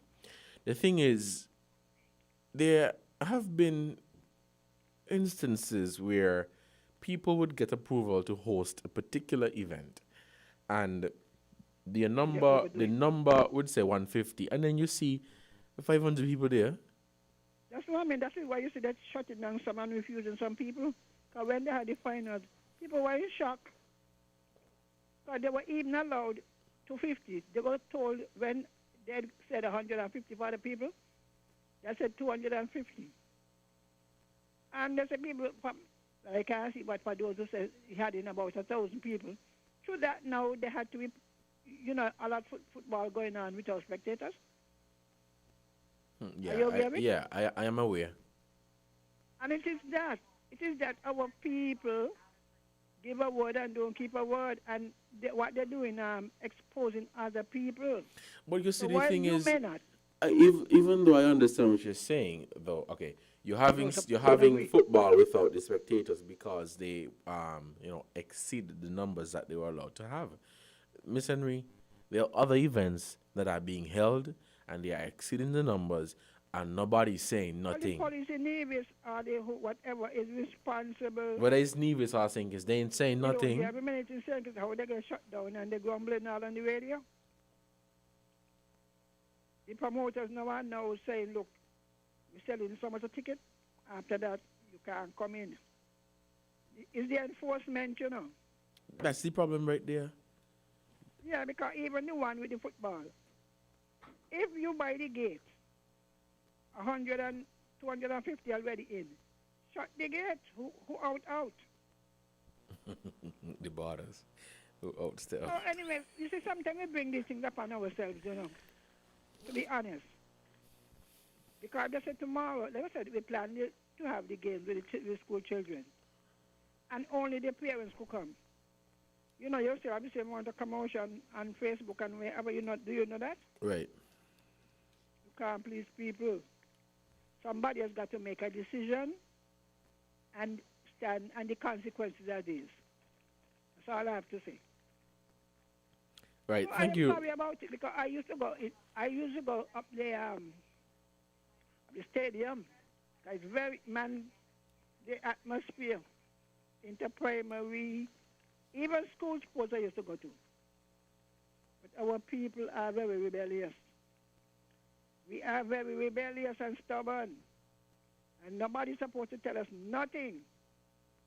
And when we have to bear the consequences, always, the government ain't this, and the government ain't do that. As if we are children, we know responsibility for our own lives. So, whenever they are ready to get the percentage inoculated like Anguilla, then Anguilla becomes an example. All right then. Thank you so much for your contribution. We are still taking your calls here on WinFM 98.9. If we have no callers on the line, we'll take a short break to say thank you to our sponsors, and we will be back to continue our program. It is 7 minutes past the hour of 1 here in our studios, and you are listening to WinFM 98.9 for another edition of Voices. I'm your host, Devon Cornelius. Supermarket shoppers understand that convenience matters. At Hortsports Value Mart IGA, we know that price matters most. Ample parking and the widest variety matter. At Hortsports Value Mart IGA, we know that price matters most. Clean, spacious aisles and the highest level of customer service all matter. At Hortsports Value Mart IGA, price matters most. We've renewed our commitment to guarantee the lowest prices in the Federation. Why? Because we understand that in this tough economic environment, price matters most. Shop smart. Shop Value Mart, where price matters most. Farms Estate Nevis and Wellington Road, St. Kitts. Price matters most. Get ready for an exciting year with Flow Broadband and TV connecting you at home. Sign up now and get a free Samsung tablet worth over $900. Up to 100 megabits per second blazing internet will keep everyone on top of everything every day. While Flow TV delivers the best home entertainment with the latest shows on demand in HD plus favorites you can record. Visit your nearest Flow store today to sign up for Flow Broadband and TV and get your free Samsung tablet. Conditions apply. The Eastern Caribbean Central Bank is rolling out DCash, the next step in the evolution of the EC dollar. Use DCash to send and receive money to and from friends and family. Make payments directly from your smart device. Make payments from wherever you are. Download the app from the Google Play or Apple Store and sign up. Or visit dcashec.com for more information. The future of the EC dollar is digital. Let's make history together.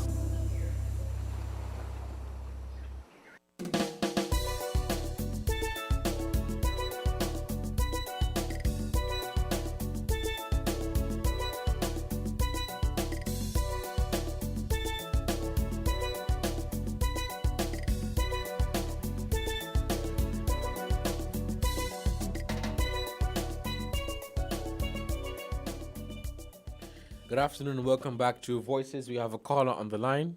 Caller, good afternoon. You're live on Voices. Hello, good afternoon, Devon. Hi, good afternoon. How are you? Yeah, I'm good, thanks. And you? Not bad at all. Okay. I wanted to call in on Friday. I think it was Friday you had the program about Easter. Yes. And what people think about celebrations and so on. Right, right. Friday? Yes, it was. Yeah. So you had spoken about the cultural things that we do here, like saltfish and dumpling and kite flying and so on and so on. Yes, the usual. Yeah.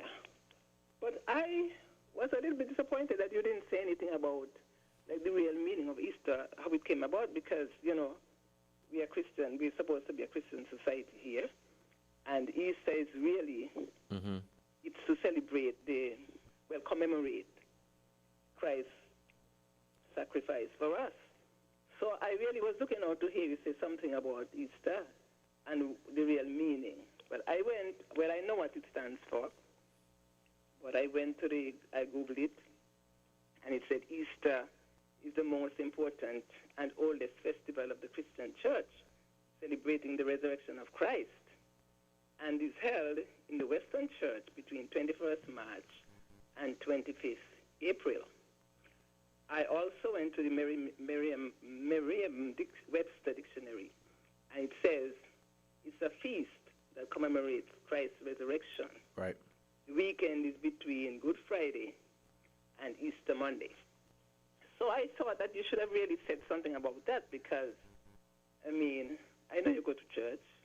I go to church, and I was really looking out to hear something. So I don't know what you think about my comments, and, you know, you're not saying anything about it. If you would like to say anything now or add anything or what? Well, thank you for your contribution and thank you for adding to the program. What I would say is that the program was open where you had the opportunity to call in and share your views on what Easter is and what you feel Easter is about, what you are accustomed to doing, what your family does, and basically give your explanation as to what it is about Easter. Now that you have said it, I don't see the need for me to go back and say it again. But nevertheless, thank you so much for your contribution. We are still taking your calls here on 1FM. We have a caller on the line. Caller, good afternoon. You're live on Voices. Yeah, Mr. Cornelius. I just want to say to Mrs. Henry, that I am physician. I am in Trinity. She taught at Trinity School, but she didn't teach me.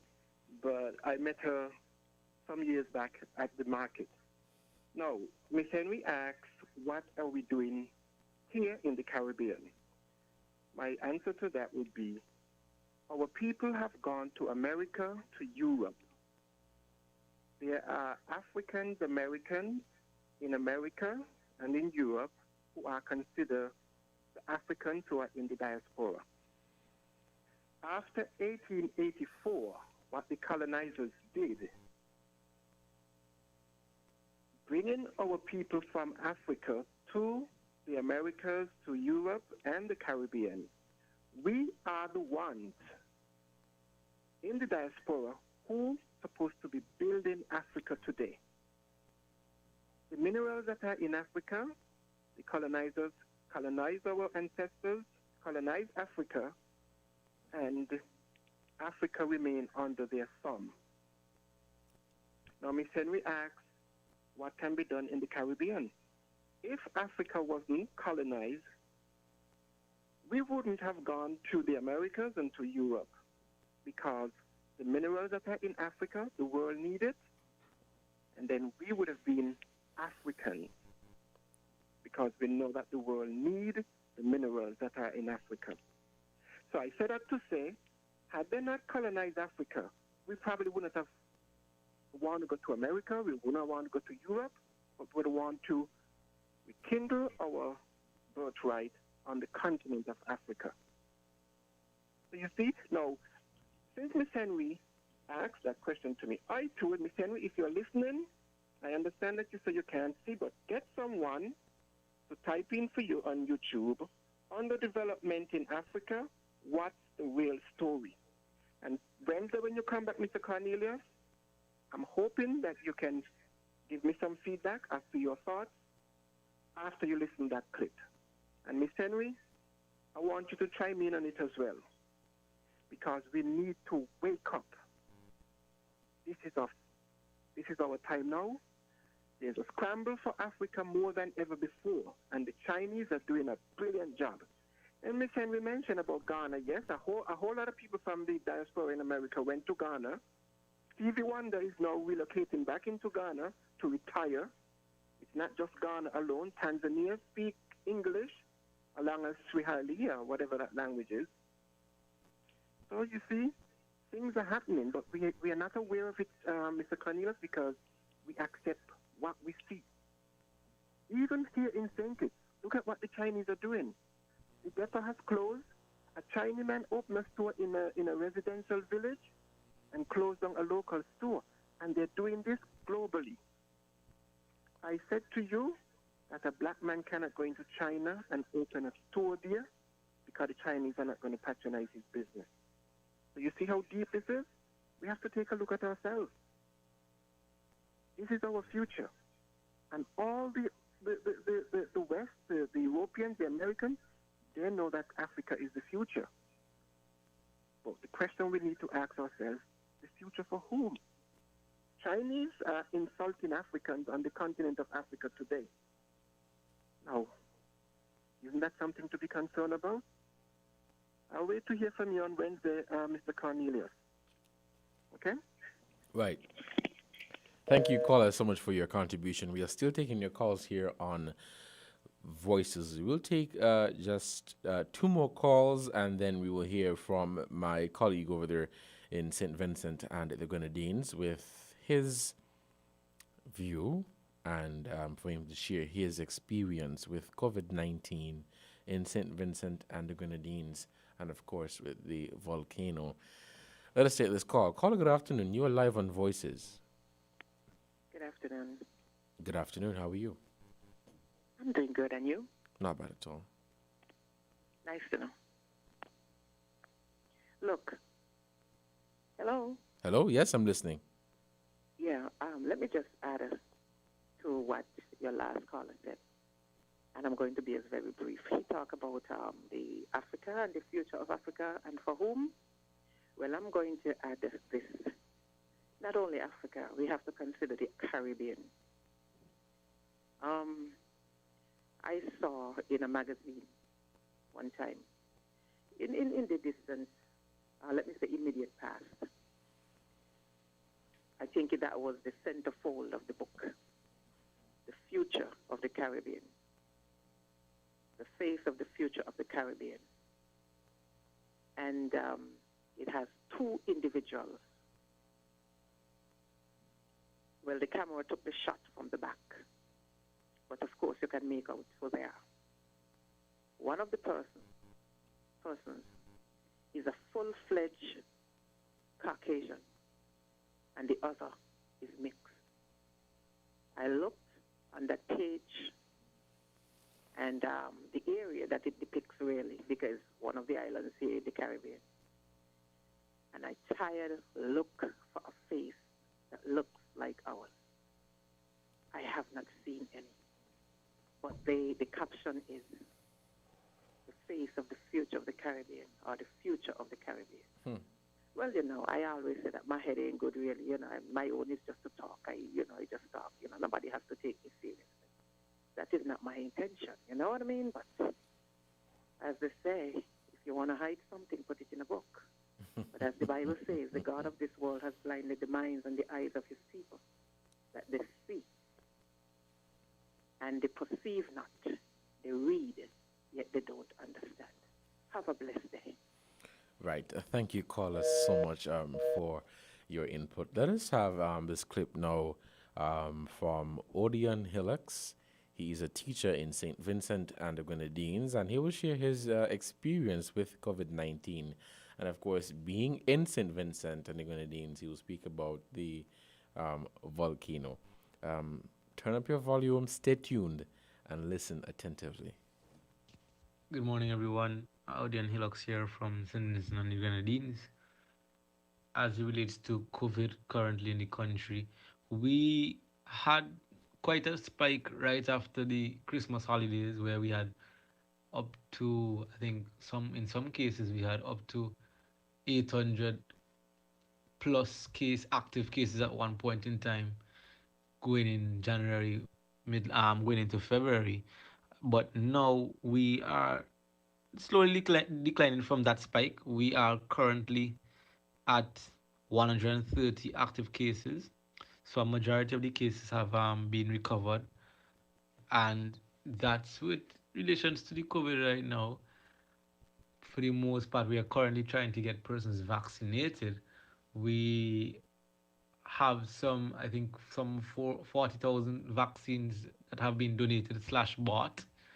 And we haven't been able to, I'm not sure where the vaccination rate is right now, but currently the government's pressure is on getting persons to be vaccinated. There's a lot of fake news and just a lot of opinions out there that are causing persons to fear the jab, as we are calling it. But I think everybody has to do their own research and make their own decision. So as I said right now, again, the focus is on getting persons vaccinated before, because those vaccines also have a shelf life. So we are working with a time. We need to get persons vaccinated, and so that the vaccines themselves don't go to waste. As it relates to the volcano, well, we have seen more activity from the volcano recently, and scientists have said these are the signs we should be looking for These are the signs themselves. So there were some small tremors in the areas close to the volcano earlier this week, and there's a dome actually growing inside and around the old dome since we had the effusive eruption. So that's just getting bigger and bigger, and we could expect it to essentially blow at any point in time right now. So although we are still on orange alert, we are encouraging persons in the surrounding areas to be prepared in the event of anything at this point. I also read in an article that they're saying that they're suggesting it may blow sideways based on how the new dome is forming, how the effusive eruptions is happening around the old dome. It is suggesting that it may blow sideways, but again, with everything that's happening with the volcano right now, we should be prepared in the event it blows at any point right now. We are aware that we are coming up on the 42nd anniversary of its eruption on April 13th. That would be the 42nd anniversary. But right now, it's anything is possible along the lines of the volcano. And that's what's really happening here in St. Vincent. If I could just touch back on the COVID, I remember last time I sent a message in COVID. I had said it was we had everything open as usual, but currently all social activities, in a sense, have been banned. So you're not allowed to have parties and those kind of stuff right now. It's because of the spike in cases we had in December. Well, from December going into January and February. So as the cases continue to reduce, I expect we will get back to our normal state in a few weeks. We have Easter coming up, and that's usually a big holiday for us here, but I could imagine that the government would say that would be a time to be inside again. So again, we're just trying to get persons vaccinated. If we get persons vaccinated, there are kind of claims that we could go back to normalcy. I'm not sure how true they are, but the main focus right now is to get persons vaccinated and see how best we could get back to normal, whatever that may be. And that's what's happening here in St. Vincent and the Grenadines as it relates to COVID and the volcano. That was Odion Hillocks. He's a teacher in St. Vincent and the Grenadines, and he was giving his take on COVID-19 and the volcano situation there in St. Vincent and the Grenadines. It is 25 minutes past the hour of 1, so you know we end our program at 1:30. Let me just say thank you to all of you who took time out of your busy schedule to listen to our program today. Thank you so much for your calls. Thank you to those of you who joined via social media, Facebook and YouTube, of course. And of course, those usual persons who would join via WhatsApp. You were listening to Voices on WinFM 98.9. I was your host for today, Devon Cornelius. We will be back on Friday there will be no Voices on Friday. So that is a correction. There will be no Voices on Friday. Friday is Good Friday. So enjoy your Good Friday. We have the traditional kite flying. We have the traditional, making your conky, your saltfish, your dumpling, all of the good stuff. And so have a fantastic Good Friday and have a fantastic Easter holiday weekend. So no Voices would be on Friday. Thank you so much for listening, and until next time, continue to stay safe. Make sure to continue to follow the pharmaceutical measures to keep us safe from the COVID-19. Wear your mask, wash your hands, and play your part in keeping St. Kitts and Nevis safe from the COVID-19. Until next time, have a good one.